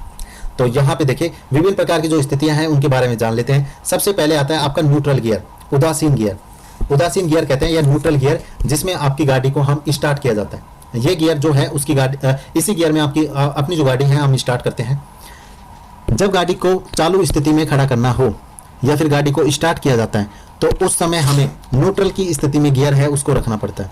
और गियर की इस पोजीशन से जो इंजन का पावर है, जैसे ये जो पावर है वो आपके ले शाफ्ट तक तो जाती है, लेकिन ये जो गियर है यहाँ पे देख रहे होगे, देखो मेन शाफ्ट ये है और इसके ये जो गियर हैं वो नीचे ले शाफ्ट के, इस शाफ्ट के किसी भी गियर से अटैच नहीं है, दोनों गियर बिल्कुल हवा में है, अलग है। तो इसका मतलब जो इंजन की पावर आपकी आ रही है वो आपकी ले शाफ्ट से होती हुई ले शाफ्ट में ही बनी रह जाती है। मतलब मेन शाफ्ट में आपकी जो पावर है वो आपकी नहीं आती है, पावर नहीं आती है। तो इसकी वजह से जब मेन शाफ्ट में पावर नहीं आएगी तो आपके पॉपुलर शाफ्ट में भी पावर नहीं जाएगी और डिफरेंशियल में भी आपकी पावर नहीं जाएगी, पीछे के टायर है वो भी नहीं घूमेंगे। तो क्योंकि ले शाफ्ट और मेन शाफ्ट का कोई संपर्क नहीं होता, तो ऐसी स्थिति में जो एक्सल तक है जो पावर है इंजन की पावर, जो रियल एक्सल तक रियल इंजन की जो पावर है वो ट्रांसमिट नहीं होती है। ठीक है, यहाँ पे एक बात देखिए, मैंने आपको शुरू में क्या समझाया था। शुरू में ये जो राड है आगे जाके यहाँ पे जो राड जुड़ी होती है वो आपकी पॉपुलर शाफ्ट है, पॉपुलर शाफ्ट है और ये आपका डिफरेंशियल है और इसके माध्यम से जो पीछे के टायर्स है, रिवर्स टायर, रिवर्स व्हील, वो आपके जुड़े होते हैं।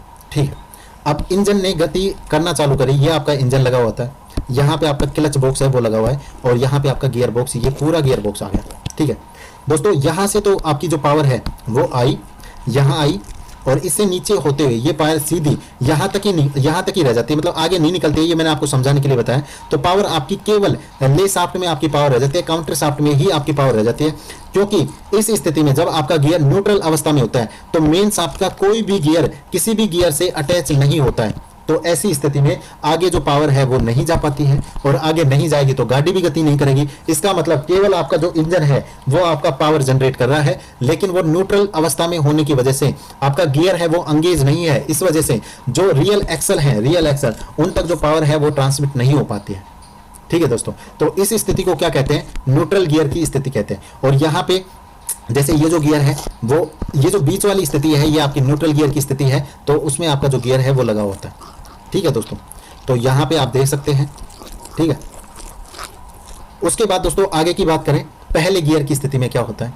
देखिए पहला जो गियर है आप सभी को पता है, पहले गियर में क्या होता है, आपकी जो गाड़ी है वो कम गति पर घूमती है, कम गति पर आपकी जो गाड़ी है वो घूमती है। और जब आपकी गाड़ी कम गति पर होगी जो टॉर्क है वो आपका अधिक रहेगा। ये आपको मैंने शुरुआत में समझाया था, तभी मैंने आपको बोला था पूरी क्लास को आप आराम से देखना, सारी चीजें एक दूसरे से कनेक्ट है। तो पहले गियर की स्थिति में क्या होता है, जब आपकी इंजन से पावर आती है तो आपके क्लच गियर में जाती है, क्लच गियर से जो पावर है आपकी ले शाफ्ट या काउंटर शाफ्ट में जाती है। और यहाँ पे क्या होता है, पहले गियर में अगर आपकी गाड़ी है तो दोस्तों ले शाफ्ट के सबसे छोटे गियर, क्योंकि देखो जब छोटा आदमी, मैंने आपको बताया था ना, छोटा बच्चा बड़े बच्चे को मारेगा तो वो धीरे ही मार पाएगा, तेज नहीं मार पाएगा। इसका मतलब छोटा गियर जब बड़े गियर को घुमाएगा तो वो धीरे घुमा पाएगा, तेज नहीं घुमा पाएगा। ठीक है दोस्तों, मतलब ये गियर जब 3 बार घूमेगा तो ये गियर ये दोस्तों केवल एक ही बार घूम पाएगा, क्योंकि इसमें जो दांतों की संख्या है वो 60 है और इसमें जो दांतों की संख्या है फिर 180 दांतें होंगे, क्योंकि 3 गुना होगी ना। यहाँ पे अगर दांतों की संख्या केवल 20 है तो यहाँ पे दांतों की संख्या फिर 80 होगी। यहाँ पे दांतों की संख्या 1 है तो फिर दोस्तों यहाँ पे दांतों की संख्या 3 होगी। ठीक है, तो इनकी जो गति है, जो पावर है वो भी 1/3 और 3 गुना में हो जाती है। अगर छोटा गियर घुमाएगा बड़े वाले गियर को तो पावर है वो कम जनरेट होगी, मतलब कम ट्रांसफर हो पाएगी। इस वजह से जो व्हील है वो आपका कम गति पर चलेगा और कम गति पे चलेगा तो आपका जो टॉर्क है वो दोस्तों आपका टॉर्क अधिक महसूस होगा, यानी कि बल है वो आपका अधिक लगेगा। और ऐसी स्थिति कब आती है, जब आपका वाहन खड़ा हुआ हो या फिर किसी भी ऊंचाई में आपका वाहन जा रहा हो या फिर आपके वाहन पर लोड है वो ज्यादा है, तो ऐसी स्थिति में आपको वाहन में कम स्पीड रखनी पड़ती है और टॉर्क है वो अधिक होता है। अब जो पहला गियर है उसकी एक बार स्थिति आप देख लीजिए कैसे कैसे होता है ये। ठीक है, क्योंकि इससे एक बार आपको समझ में ये चीजें आ गई और मुझे लगता है ये सारी चीजें आपको भी समझ में आ रही है। मैं बहुत धीरे आपको पढ़ाने की कोशिश कर रहा हूँ। ठीक है दोस्तों, क्योंकि आपका पेपर मेरे लिए बहुत ज्यादा इंपॉर्टेंट है। ये मेरी लाइफ का पहला बैच है, इसलिए इस बैच में आपको पता है मैं बहुत ज्यादा मेहनत कर रहा हूँ। तो इनपुट शाफ्ट से, क्लच शाफ्ट से या फिर इंजन शाफ्ट से आपकी पावर आती है पहले वाले गियर में, जिसे हम क्लच गियर कहते हैं, और यहाँ पे ले शाफ्ट के गियर में ये पावर ट्रांसमिट होती है, क्योंकि ये दोनों यहाँ पे आपस में सदैव जुड़े रहते हैं। ये पावर आई, अगर हमें दूसरे गियर में डालना होगा तो आपको पता है पहले गियर में आपकी जो स्पीड है वो आपको कम प्राप्त होती है, दूसरे गियर में थोड़ी ज़्यादा स्पीड प्राप्त होती है, थोड़ी ज़्यादा, तीसरे गियर में हमें और ज़्यादा स्पीड प्राप्त होती है, और ज़्यादा स्पीड प्राप्त होती है, चौथे गियर में हमें टॉप जो स्पीड है वो प्राप्त होती है। अगर किसी 5 गियर की गाड़ी है तो 5 गियर में हमें सबसे अधिक जो स्पीड है वो प्राप्त होती है, सबसे अधिक स्पीड प्राप्त होती है। अगर 4 गियर की गाड़ी है तो उसमें जो चौथा गियर पे सबसे ज़्यादा स्पीड प्राप्त होगी। अगर 5 गियर की गाड़ी है तो 5वें गियर में सबसे ज़्यादा स्पीड प्राप्त होगी। तो पहला गियर है उसमें सबसे कम स्पीड प्राप्त होगी, इसका मतलब सबसे छोटा वाला गियर बड़े वाले गियर को घुमाएगा। ठीक है, इसमें देखो इसका जो आकार है ना दोस्तों इतना ही है, मतलब ये गियर इसमें छोटा है, ये बड़ा है, इसमें ये वाला गियर छोटा है, ये बड़ा है और ये उससे भी बड़ा है। ये बड़ा क्यों लिया जाता है? क्योंकि इंजन से आने वाली जो पावर है वो पूरी तरीके से इसमें ट्रांसफर हो पाए। ये जो दोनों गियर हैं ये लगभग समान साइज के होते हैं। ठीक है दोस्तों, तो इस प्रकार से ये लगा होता है। तो पहले गियर में जब आपकी पावर इंजन शाफ्ट से आती हुई, ले शाफ्ट से होती और आपके मेन शाफ्ट से होती हुई पीछे के डिफरेंशियल तक जाती है तो आपका जो गाड़ी है वो घूमता है। तो यहाँ पे देखो इस तरीके से पावर आपकी आई, इस तरीके से यहाँ गई और इस तरीके से जाती हुई आपके डिफरेंशियल तक पहुँच जाती है। ठीक है दोस्तों, तो ये पहले गियर की आपकी स्थिति होती है, यहाँ पे आप देख सकते हैं। और यहाँ पे एक चीज़ आप देखिए, एक चीज़ मैं आपको दिखाता हूँ, जो आपकी शाफ्ट है वो कहाँ पे खिसकती है। आप गियर चेंज करोगे तो आपकी जो गियर है शाफ्ट पे वो खिसकेंगे। तो ये जो गियर है आपको पता है यहाँ तक खिसकता है। ठीक है, और ये जो गियर है आपका यहाँ तक खिसक के आ जाता है। तो इसमें आप देखिए इस चित्र में पहले ये गियर है वो अपना अलग था और जब इसको इसके टच में अटैच कर दिया गया दोनों गियर के, तो इसकी जो पावर इधर से आ रही थी वो इस गियर से होती हुई इधर निकल जाती है। और जब ये अटैच नहीं होता है तो फिर वो न्यूट्रल स्थिति में हो जाता है। ठीक है दोस्तों, आगे की बात करते हैं सेकंड गियर के बारे में। तो यहाँ पे देखिए जो पहला जो गियर है उसके बारे में, ऐसी स्थिति में मेन शाफ्ट धीरे घूमती है, यानी कि स्पीड है वो कम प्राप्त होती है, जिससे हमें गति है वो कम प्राप्त होती है। और टॉर्क है वो गति कम प्राप्त होगी तो टॉर्क अधिक प्राप्त होगा, आप सभी को पता है। तो इस स्थिति में गाड़ी स्थिर अवस्था से गतिमान अवस्था में या फिर अधिक भार ढोने की अवस्था में या फिर गाड़ी को चढ़ाई पर चढ़ाने के लिए उपयुक्त होती है। इस प्रकार यानी कि अभी आपको समझ में आ होगा। जब काफ़ी लोग मुझे पूछते हैं कि भाई जो गाड़ी है अगर उसे चढ़ाई पर चढ़ा रहे हैं तो आपको कौन से गियर में गाड़ी रखनी चाहिए, तो आपको समझ में आ होगा कि हमें फर्स्ट गियर में आपको जो गाड़ी है वो रखनी चाहिए, क्योंकि हमें स्पीड कम चाहिए और जो टॉर्क है वो हमें अधिक चाहिए। ठीक है दोस्तों, समझ में आ गया ना कि ऊंचाई में ले जाते समय हमें गाड़ी है वो फर्स्ट गियर में रखनी चाहिए। उसके बाद दोस्तों अगर बात करें सेकंड गियर के बारे में, सेकंड गियर के बारे में बात करते हैं। तो दूसरा जो गियर होता है इसमें क्या होता है कि क्लच शाफ्ट से जो पावर आती है वो काउंटर शाफ्ट या ले शाफ्ट में आ रही है। और काउंटर शाफ्ट का जो छोटे से बड़ा गियर होता है, जो छोटे गियर मतलब पहला गियर और छोटे से बड़ा मतलब दूसरा गियर, तो दूसरे गियर तक पहुंचती है। और दूसरे काउंटर शाफ्ट के छोटे से बड़े वाले गियर से जो गियर है वो मेन जो गियर से जो पावर है वो मेन शाफ्ट के छोटे गियर में जाती है और इससे जो मेन शाफ्ट है वो घूमती है। यानी कि देखो यहाँ पे छोटे से बड़ा गियर है और मेन शाफ्ट का यहाँ छोटा गियर लिया गया है, यानी कि जो बड़ा गियर है वो छोटे गियर को घुमाएगा तो यहाँ पे जो गति है वो ज़्यादा प्राप्त होगी। तो इसका मतलब क्या है, फर्स्ट गियर से जो कम गति प्राप्त हो रही थी सेकंड गियर में उससे थोड़ी अधिक गति हमें प्राप्त होगी, थोड़ी अधिक। ठीक है दोस्तों, और ये किस प्रकार से है अभी से दिखाने की भी क्या जरूरत है। मैं तो ये सोचता हूँ कि इतना मैंने आपको सरल तरीके से बताया है तो आप चित्र देखते ही समझ जाओगे। देखिए ये छोटा गियर है और ये बड़ा गियर है, तो जो पावर आ रही है वो बड़े गियर से ट्रांसमिट होके इस प्रकार चली जाएगी पीछे डिफरेंशियल में और टायरों को घुमा देगी तो गाड़ी आपकी चलने लगेगी। तो ऐसी स्थिति में मेन शाफ्ट का थोड़ा तेजी से घूमना होता है और इससे थोड़ा अधिक गति प्राप्त होती है और जो टॉर्क है वो पहले की तुलना में थोड़ा कम प्राप्त होता है, पहले गियर की तुलना में। अब देखिए तीसरे गियर में क्या होगा, दूसरे गियर की स्थिति आपने देख ली। तो यहाँ पे और कोई गियर तो आपको दिख नहीं रहा नीचे, क्योंकि देखो ये गियर आपके रिवर्स गियर में काम आता है। ये गियर पहला गियर है, ये आपका सेकंड गियर है और ये गियर हमेशा इसके टच रहता है। तो अब जो तीसरा गियर है वो आपका कहाँ डलने वाला है। तो दोस्तों अगर ये मेन शाफ्ट को और अगर इंजन वाली शाफ्ट को आपस में ही कनेक्ट कर दिया जाए, यहीं पे पूरा ही कनेक्ट कर दिया जाए तो पावर है वो सीधी आपकी एक ही सिरे में जाने लगती है। तो इस प्रकार से जो आपका पहला जो स्लाइडिंग मेश गियर बॉक्स है उसमें जो टॉप गियर है वो आपका थर्ड गियर होता है। ठीक है, तो यहाँ पे आप देखिए अगर यहाँ पे इन दोनों को आपस में कनेक्ट कर दिया जाए तो इसका जो इंजन का पावर आ रहा है वो सीधा ही इस शाफ्ट से घूम जाएगा। यहाँ पे तो आपका पावर आएगा लेकिन ये जो शाफ्ट है ये कहीं भी नीचे कनेक्ट नहीं होती है। ठीक है, यहाँ पे आपको दिख रही है ना दोस्तों, ये यहाँ पे कनेक्ट नहीं है, इसको कनेक्ट मत मानना आप, ये इसको साइड में है, आपको दिख रहा भी होगा यहाँ पे साइड में है। तो अगर दोनों शाफ्ट को आपस में ही मिला दिया जाए सेलेक्टर के माध्यम से, ये सेलेक्टर है और ये आपका थर्ड गियर में गाड़ी लगा हुआ है। ठीक है दोस्तों। तो सेलेक्टर के माध्यम से अगर रोड को ही जो आपकी शाफ्ट है उसे ही आपस में मिला दिया जाता है तो पूरा जो इंजन से पावर प्राप्त होता है वो आपके शाफ्ट से होता चला जाएगा और गाड़ी को जो टॉप स्पीड है वो आपको प्राप्त होने लगेगी। ठीक है दोस्तों। उसके बाद तो यहाँ पे देख सकते हैं तीसरे गियर की स्थिति में क्लच शाफ्ट से पावर डायरेक्ट मेन शाफ्ट में पहुंचती है। डायरेक्ट पावर ट्रांसफर का कारण गाड़ी है अधिकतम अपनी जो अधिकतम स्पीड है उसमें चलने लगती है और इस स्थिति में जो टॉर्क है वो बिल्कुल ना के बराबर होता है। अब टॉर्क क्यों प्राप्त होगा? देखिए दोस्तों, जब गाड़ी अपनी अधिकतम स्पीड पे चल रही है तो इसका मतलब टॉर्क है वो बिल्कुल ना के बराबर होगा, और जब गाड़ी कम स्पीड में होती है तो टॉर्क ऑटोमेटिकली अधिक हो जाता है, जो बल है वो अधिक हो जाता है। तो इसके बाद जो गियर आता है, तीसरे गियर की स्थिति आपने देख ली, और जो रिवर्स गियर है उसकी स्थिति देखते हैं। अब देखिए रिवर्स गियर में क्या होता है, इस प्रकार से ये जैसे आपका मेन शाफ्ट है, मेन शाफ्ट है आपका, मेन शाफ्ट है, और ये वाला शाफ्ट आपका ले शाफ्ट है, ले शाफ्ट शाफ्ट, और ये जो आइडलर गियर लगा होता है तो ये शाफ्ट क्या है आपका, ये आपका आइडलर शाफ्ट है, आइडलर शाफ्ट है।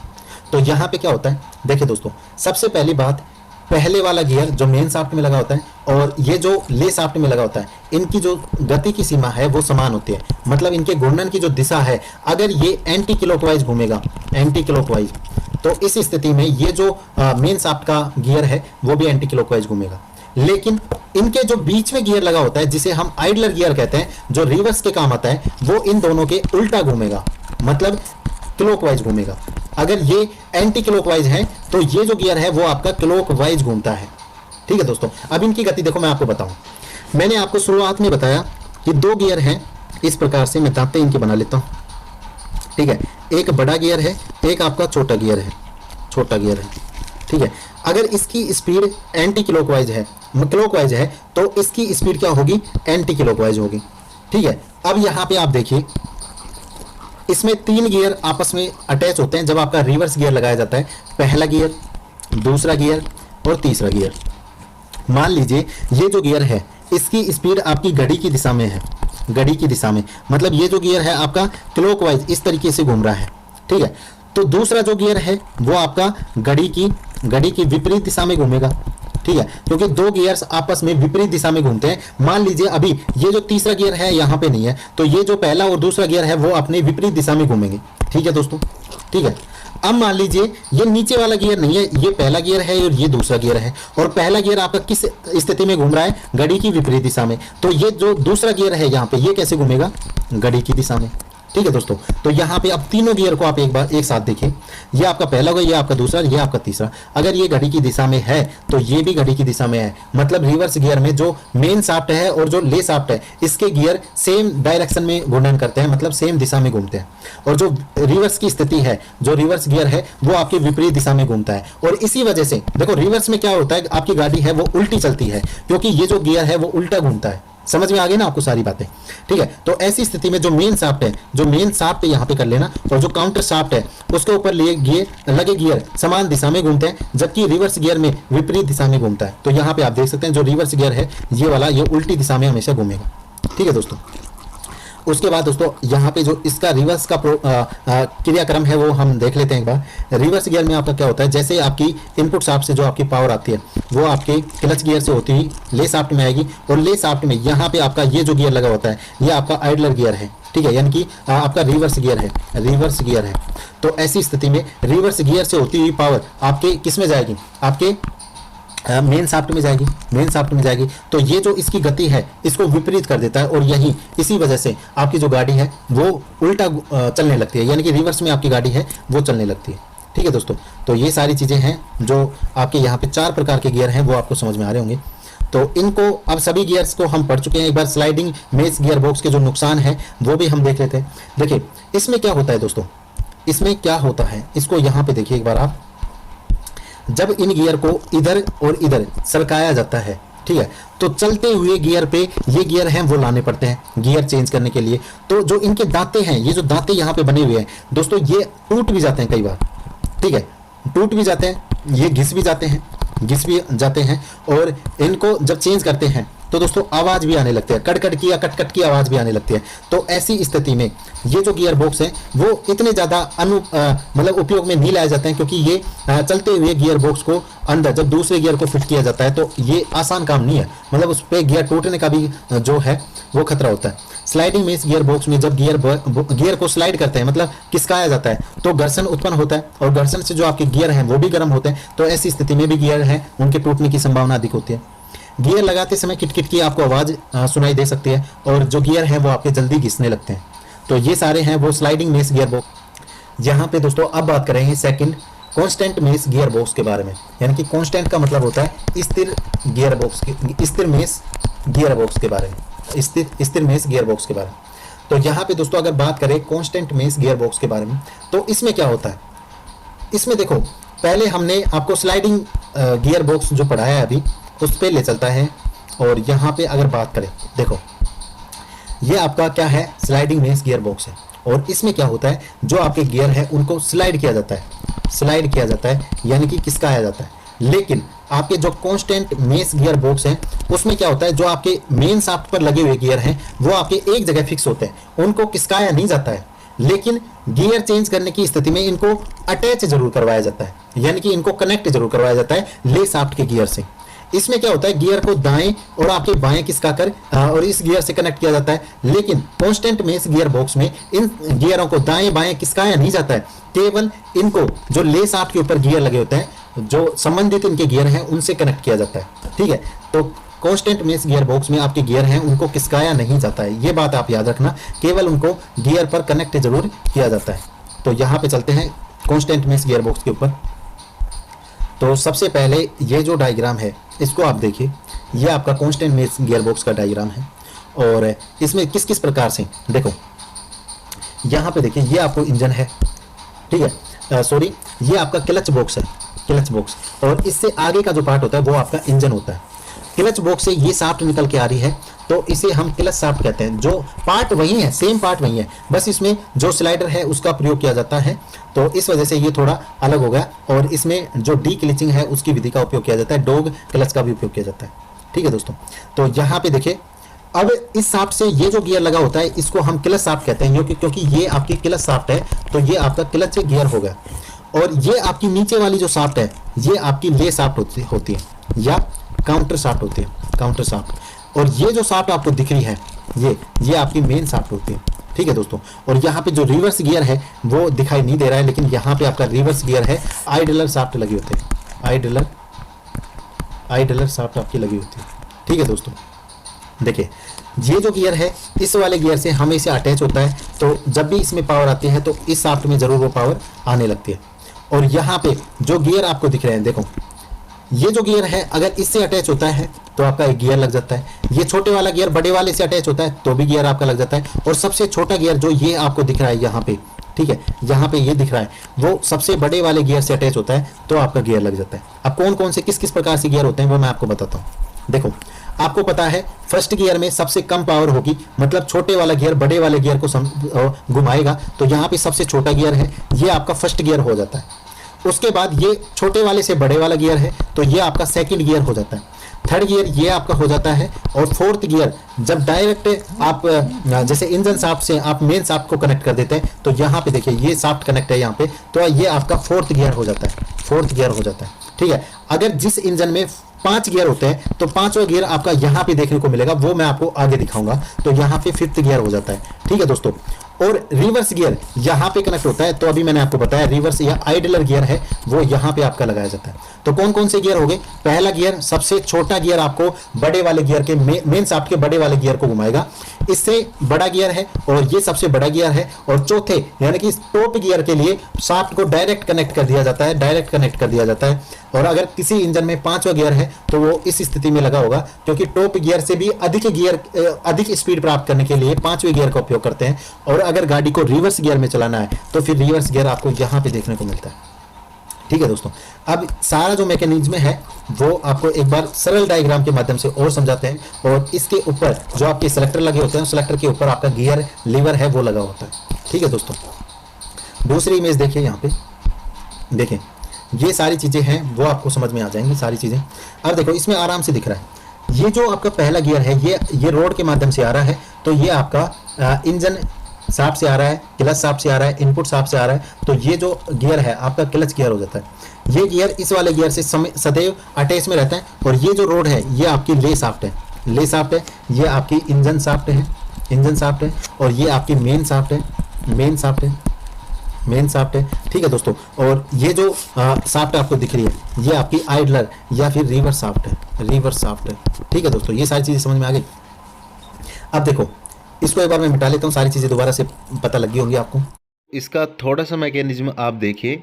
जब मान लीजिए आपका गियर न्यूट्रल पोजीशन में है तो आपका जो पावर है वो केवल आपका लेस आउट तक जाता है और उससे आगे आपका पावर है वो नहीं बढ़ पाता है, क्योंकि इस समय जो गियर है वो टच नहीं होते हैं।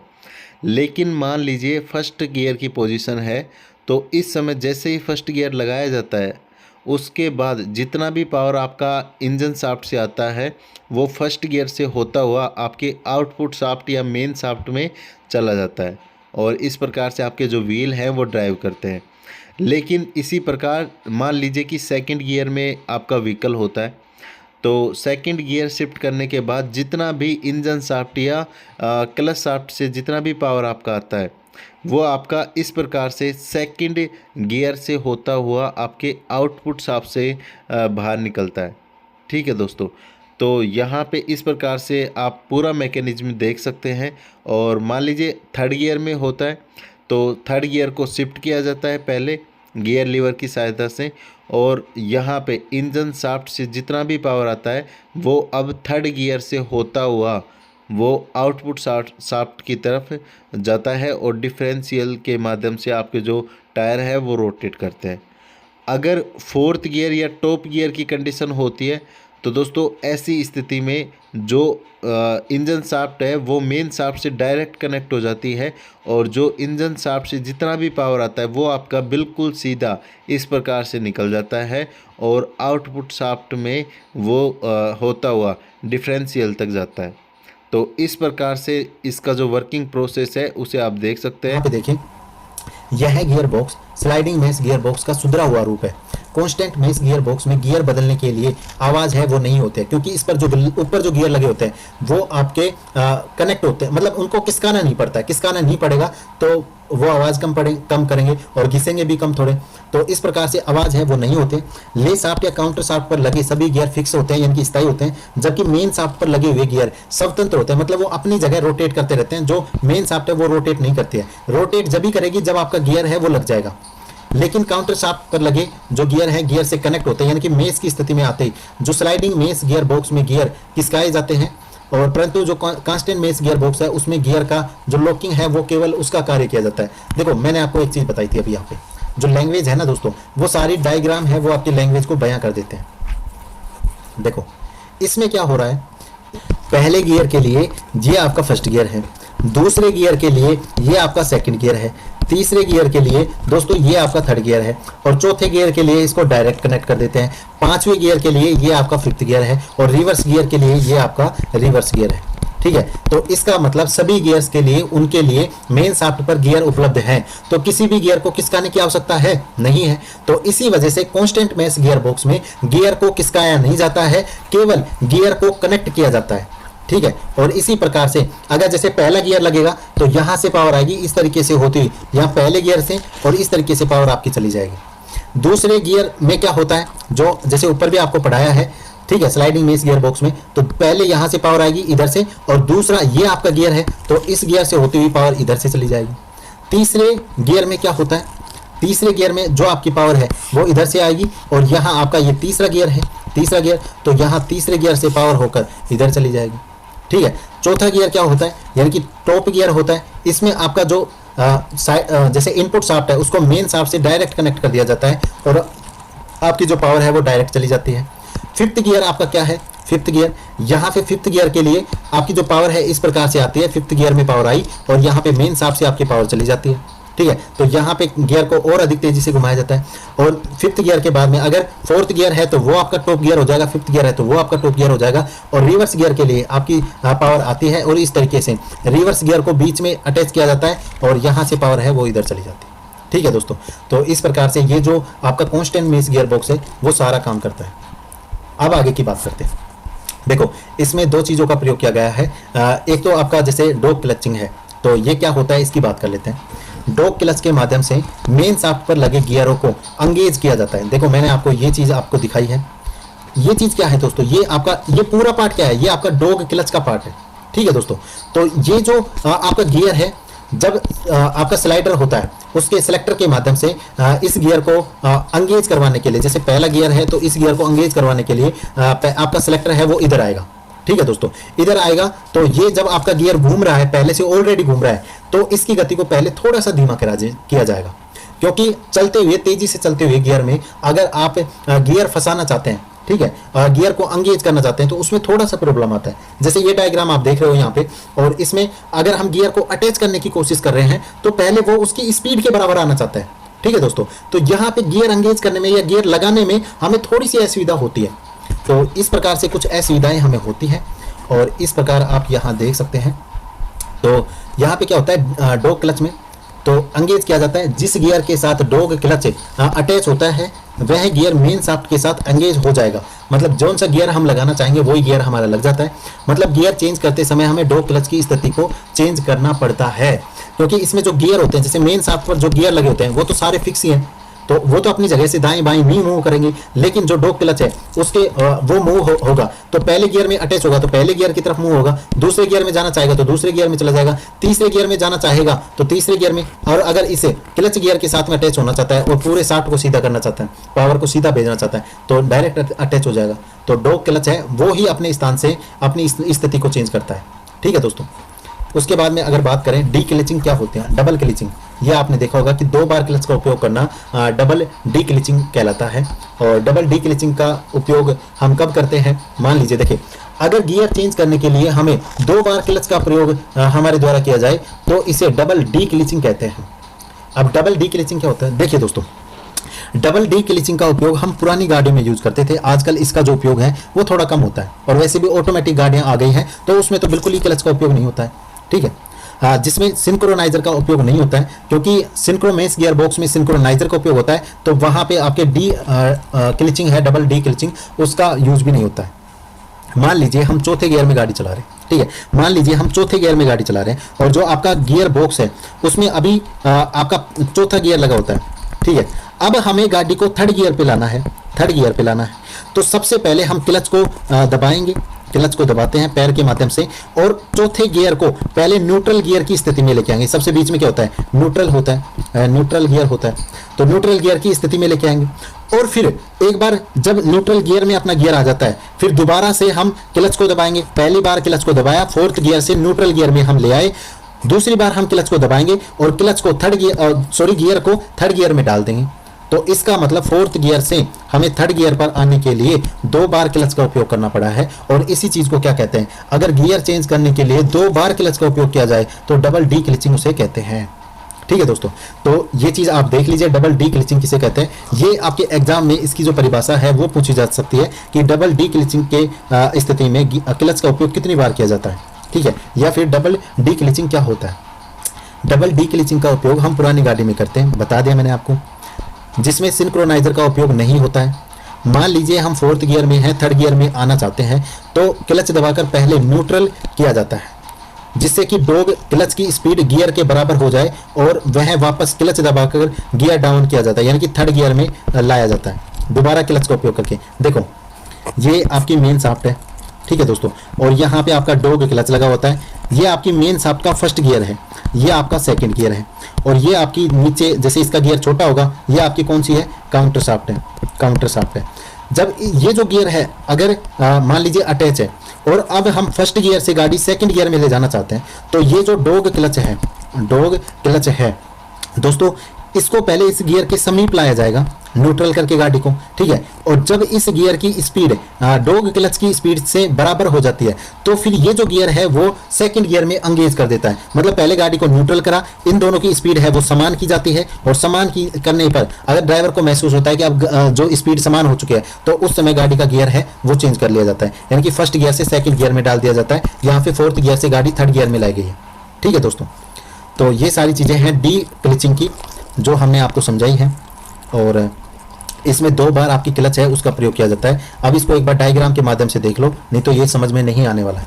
देखो, अभी मान लीजिए आपकी जो गाड़ी है वो फर्स्ट गियर में चल रही है, तो ये फर्स्ट गियर है, इसके माध्यम से इधर पावर आपकी चली जाएगी। ठीक है दोस्तों, अब ये आपका डॉग क्लच है पूरा सिस्टम। मान लीजिए पहले आपकी गाड़ी पहले गियर में है, फर्स्ट गियर में आपकी गाड़ी चल रही है, अब आप दूसरे गियर में अपनी गाड़ी को लाना चाहते हैं। तो दोस्तों ये देखो, मैंने आपको क्या बताया था, ये जो गियर है ना, ये जो गियर है वो हमेशा इनके अटैच होते हैं, इनके अटैच होते हैं। ठीक है, अब इनके अटैच होंगे तो ये गियर भी हमेशा घूमते रहेंगे, घूमते रहते हैं। जो मेन शाफ्ट के गियर हैं और ले शाफ्ट के गियर हैं वो हमेशा घूमते रहते हैं। कौन से? कांस्टेंट मेश गियर बॉक्स में, कांस्टेंट मेश गियर बॉक्स में।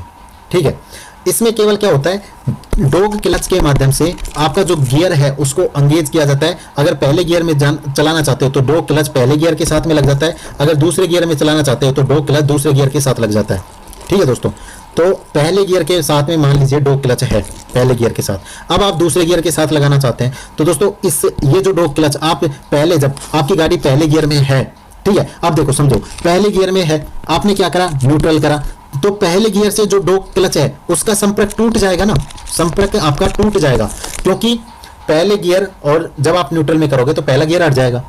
जब न्यूट्रल में आपकी गाड़ी आ गई और अगर आप सेकंड गियर में जाना चाहते हैं तो सेकंड गियर में जाने के लिए जो आपका डॉग क्लच है वो सेकंड गियर के साथ में अटैच होगा कि नहीं होगा? होगा। तो इसी अनुसार जो सेकंड गियर है वो पहले पॉपुलर जो आपकी ले शाफ्ट है उसके गियर के अनुसार घूम रहा था, यानी कि तेज गति में थोड़ा घूम रहा था, तो यहाँ पे डॉग क्लच की स्पीड को इसके समान किया जाता है। अगर कम गति में घूम रहा है, डॉग क्लच अधिक गति में घूम रहा है, तो भी उसकी गति को समान किया जाता है, और इसी को हम क्या कहते हैं, डॉग क्लच का उपयोग करना कहते हैं। ठीक है दोस्तों, और ऐसी स्थिति में 2 बार क्लच का उपयोग किया जाता है, तो इसे डबल डी क्लचिंग भी कहते हैं। ये सारी चीजें आपको समझ में आ गई होंगी। और कांस्टेंट मेश गियर बॉक्स के जो लाभ हैं उनको आप एक बार देख लीजिए। जो गियर हैं वो सरलता से चेंज हो जाते हैं। क्यों हो जाते हैं? क्योंकि मेन शाफ्ट के जो सभी गियर हैं वो ऑलरेडी ले शाफ्ट के सभी गियरों से अटैच होते हैं, लेकिन इसमें डॉग क्लच है, डॉग क्लच है, केवल उसको सरकाया जाता है। तो जैसे ही उसको सरकाया जाता है तो वो गियर के साथ में अटैच हो जाते हैं और वहीं गियर लग जाता है आपका। तो इस प्रकार यहाँ पे गियर सरकाना नहीं पड़ता है, तो गियर है वो सरलता से चेंज हो जाते हैं। गियर पर लगे दांते न घिसते हैं और न ही टूटते हैं, क्योंकि गियर है वो पहले से अटैच है, तो बार बार में वो हटते भी नहीं है और एक दूसरे से डिसंगेज नहीं होते हैं, मतलब गियर को हटाया लगाया बार बार में नहीं जाता है। तो ऐसी स्थिति में क्या होता है, तो दोस्तों ऐसी स्थिति में जो आपके दांते हैं वो घिसते भी नहीं है ज़्यादा, और एक जगह पर आपके जो दांते हैं वो फिक्स रहते हैं। उसके बाद में दोस्तों गियर चेंज करने में शोर भी नहीं होता है। अब शोर तो आपको पता है ओबियसली नहीं होगा, क्योंकि गियर है उसकी स्थिति थोड़ी बदली जा रही है, केवल डॉग क्लच है वो ही दाएं बाएं मूव कर रहा है, तो इस स्थिति में गियर चेंज करने में शोर भी नहीं होता है। अब जो तीसरा प्रकार है उसकी बात करते हैं, सिंक्रोमेश गियर बॉक्स। अगर इसके तीसरे पार्ट की बात करें सिंक्रोमेश गियर बॉक्स, तो इसमें और जो आपका कांस्टेंट मेश गियर बॉक्स है उसमें केवल आपके सिंक्रोमेश का फर्क होता है। ठीक है दोस्तों, यह सभी प्रकार के मैनुअल गियर बॉक्स का नवीनतम गियर बॉक्स है। नवीनतम मतलब सबसे नया रूप है। ठीक है दोस्तों, जो गियरों को स्मूथ और शांत स्थानांतरण प्रदान करता है, क्योंकि इसमें एक विशेष प्रकार के उपकरण का प्रयोग किया जाता है जिसे हम सिंक्रोमेश उपकरण कहते हैं। अब सिंक्रोमेश उपकरण है वो हम आपको दिखाएंगे। सिंक्रोमेश उपयुक्त गियर के जैसे कनेक्ट हो जाता है, मेश की स्थिति में आ जाता है, तो पहले सभी शाफ्ट की गति को एक समान करने में मदद करता है। सिंक्रोमेश गियर बॉक्स में क्या किया जाता है, जो आपकी शाफ्ट की गति है उन तीनों शाफ्ट की जो गति है उसको समान करने का काम किया जाता है, और इससे क्या होगा, इसमें घर्षण होता है जिससे गियर है वो आसानी से एंगेज हो जाता है। अब जो घर्षण है वो किस प्रकार से होता है वो हम आपको बताएंगे। और यहाँ पे सिंक्रोमेश गियर बॉक्स की कार्य प्रणाली एवं संरचना लगभग कांस्टेंट मेश गियर बॉक्स से मिलती जुलती है। तो यहाँ पे बात करते हैं सिंक्रोमेश गियर बॉक्स के बारे में, और कंप्लीट इसकी जो क्रियाविधि है उसके बारे में भी देख लेते हैं, किस किस प्रकार से ये जो है वो अपना काम करता है। यहाँ पे देखिए, यहाँ पे आपको क्या क्या देखने को मिलेगा। देखिए, ये आपकी इनपुट शाफ्ट हो गई, ठीक है, ये आपकी कौन सी शाफ्ट हो गई, काउंटर शाफ्ट या ले शाफ्ट आपकी हो गई, और ये आपकी रिवर्स आइडलर शाफ्ट होगी रिवर्स गियर के लिए, और ये आपका जैसे आउटपुट शाफ्ट होगा, ये यहाँ पे आप देख पा रहे हैं, ये आउटपुट शाफ्ट होगा, और ये आपके सिंक्रोनाइजर हो गए। ये आपको दिख रहा है ना, ये जो युक्ति इसमें फिट की गई है ये आपकी सिंक्रोनाइजर हो जाते हैं, सिंक्रोमेश जिसे हम बोलते हैं। और इसके बीच में आपको ब्लॉकिंग रिंग भी आपको देखने को मिलेगी, ये जो येलो कलर की दिख रही है, और 2 क्लच आपको देखने को मिलेगा, ये जो आपको शुरुआत में दिख रहा है। ठीक है, अब ये इसका मैकेनिज्म भी इसी तरीके से है। अगर आप पहला गियर डालना चाहते हैं, देखो पहला गियर डाल रहे हैं तो उसमें क्या होगा, पावर आएगी आपके इनपुट शाफ्ट से और इधर से होती हुई सबसे जो छोटा गियर है उससे होती हुई पावर आउटपुट शाफ्ट से निकल जाएगी। इसमें क्या होगा जो आपका सिंक्रोमेस है वो आपके गियर को अटैच करने का काम करता है, जिससे आपका पावर है वो ट्रांसफर हो और जो आपका आउटपुट शाफ्ट है वो घूमने लगे। ठीक है दोस्तों, और यहाँ पे जैसे डॉग क्लिचिंग है तो डॉग क्लिचिंग आपके गियर की जो गति है उसको थोड़ा समान करने में उपयोग करता है। और यहाँ पे जो नीचे काउंटर शाफ्ट है इसके जो सभी गियर हैं वो आपको कांस्टेंट मेश गियर बॉक्स की तरह सभी गियरों से ऑलरेडी अटैच मिलेंगे।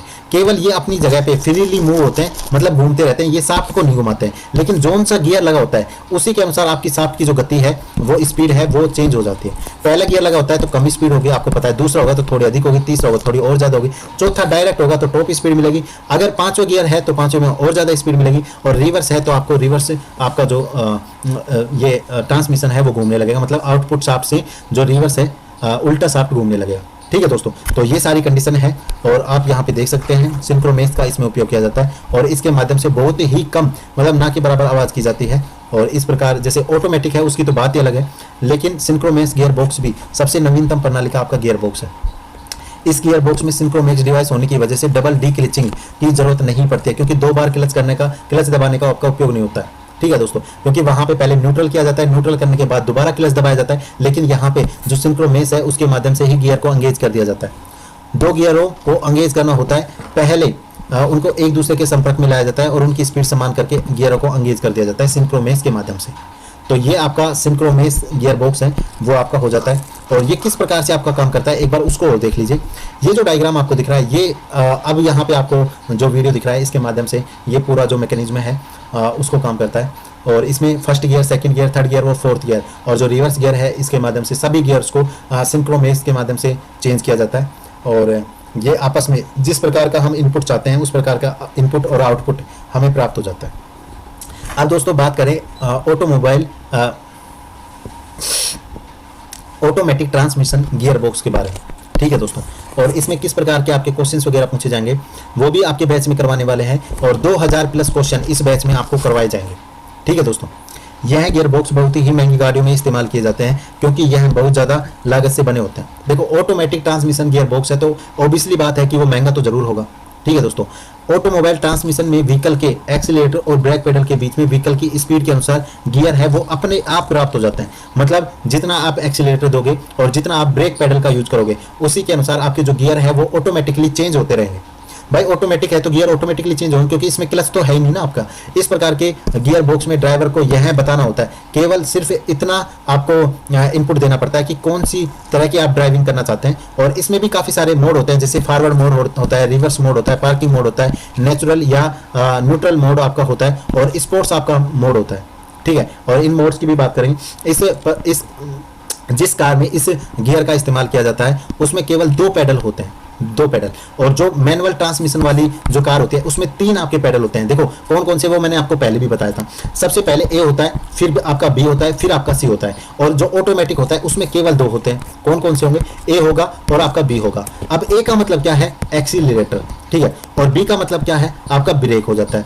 और सी का मतलब क्या होता है? आपका क्लच हो जाता है। ठीक है, लेकिन ये ऑटोमेटिक है तो यहाँ पे क्लच का तो कोई काम ही नहीं है, तो केवल एक्सीलरेटर और आपका ब्रेक ये ऑटोमेटिक ट्रांसमिशन वाली जो गाड़ियाँ होती हैं उनमें होता है। यानी कि यहाँ पे केवल 2 पेडल होते हैं क्योंकि ऑटोमेटिक गियर बॉक्स में क्लच का इस्तेमाल नहीं किया जाता है। समझ में आ गई दोस्तों बातें? तो इस प्रकार ये जो गियर है आपके कंप्लीट होते हैं। और इसमें जो ऑटोमेटिक आपका ट्रांसमिशन गियर बॉक्स है वो भी आपका 2 प्रकार का होता है, उसको भी एक बार देख लेते हैं। और ऑटोमेटिक मैंने आपको बताया इसमें काफ़ी सारे मोड होते हैं। जैसे पी का मतलब क्या होता है? पार्किंग हो जाएगा। आर का मतलब क्या होगा दोस्तों? रिवर्स हो जाएगा, रिवर्स आपका हो जाता है। एन का मतलब क्या होता है? वो आपका न्यूट्रल हो जाएगा। और डी का मतलब आपका क्या होता है? ड्राइव मोड हो जाएगा। ये आपके मोड है। और एस का मतलब क्या हो जाएगा? ये आपका स्पीड मोड हो जाता है। ठीक है दोस्तों, तो यहाँ पे आपके ऑटोमेटिक गियर बॉक्स में विभिन्न प्रकार के मोड होते हैं। और जो आपका इसमें हर मोड है उसमें इन्फिनिटी मतलब n निश्चित मात्रा में आपका टॉर्क होता है और गियर का अनुपात होता है। ठीक है, ये सभी व्हीकल्स के अनुसार अलग अलग होता है। तो यहाँ पे P का मतलब पार्किंग, N का मतलब नेचुरल, R का मतलब रिवर्स हो जाता है, D का मतलब ड्राइव हो जाता है, S का मतलब आपका स्पीड हो जाता है। तो ऑटोमेटिक गियर बॉक्स में जो ये आपके मोड होते हैं उसको आप देख सकते हैं। ठीक है दोस्तों, तो यहाँ पे आप देखिए और ये आपकी स्पीड के अनुसार और जैसे आपका टॉर्क वगैरह होता है उसी के अनुसार आपके जो गियर हैं वो चेंज हो जाते हैं। ऑटोमेटिक ट्रांसमिशन गियर बॉक्स के जो प्रकार हैं वो दो प्रकार के होते हैं, ये एपिसाइक्लिक गियर बॉक्स और एक hydraulic torque converter gear box. तो इनकी बात करेंगे अगले वीडियो में, क्योंकि ये वीडियो ऑलरेडी काफ़ी बड़ा हो चुका है और इसके जो क्वेश्चंस वगैरह हैं वो भी आपको बैच में करवा दी जाएंगे। तो जो भी बच्चा हमारे साथ इस बैच में जुड़ना चाहता है वो दोस्तों इस नंबर पर आप मुझे मैसेज कर सकते हैं व्हाट्सएप के ऊपर, अपना नेम और ड्राइवर लिखकर हमें जरूर मैसेज करिए अगर आप दिल्ली पुलिस ड्राइवर के लिए तैयारी कर रहे हैं तो। ठीक है दोस्तों, और जो हमारा एप्लीकेशन है इसका ये जो लिंक है ये आपको नीचे डिस्क्रिप्शन में दिया गया है, इसे आप डाउनलोड कर सकते हैं और इस बैच को परचेज कर सकते हैं।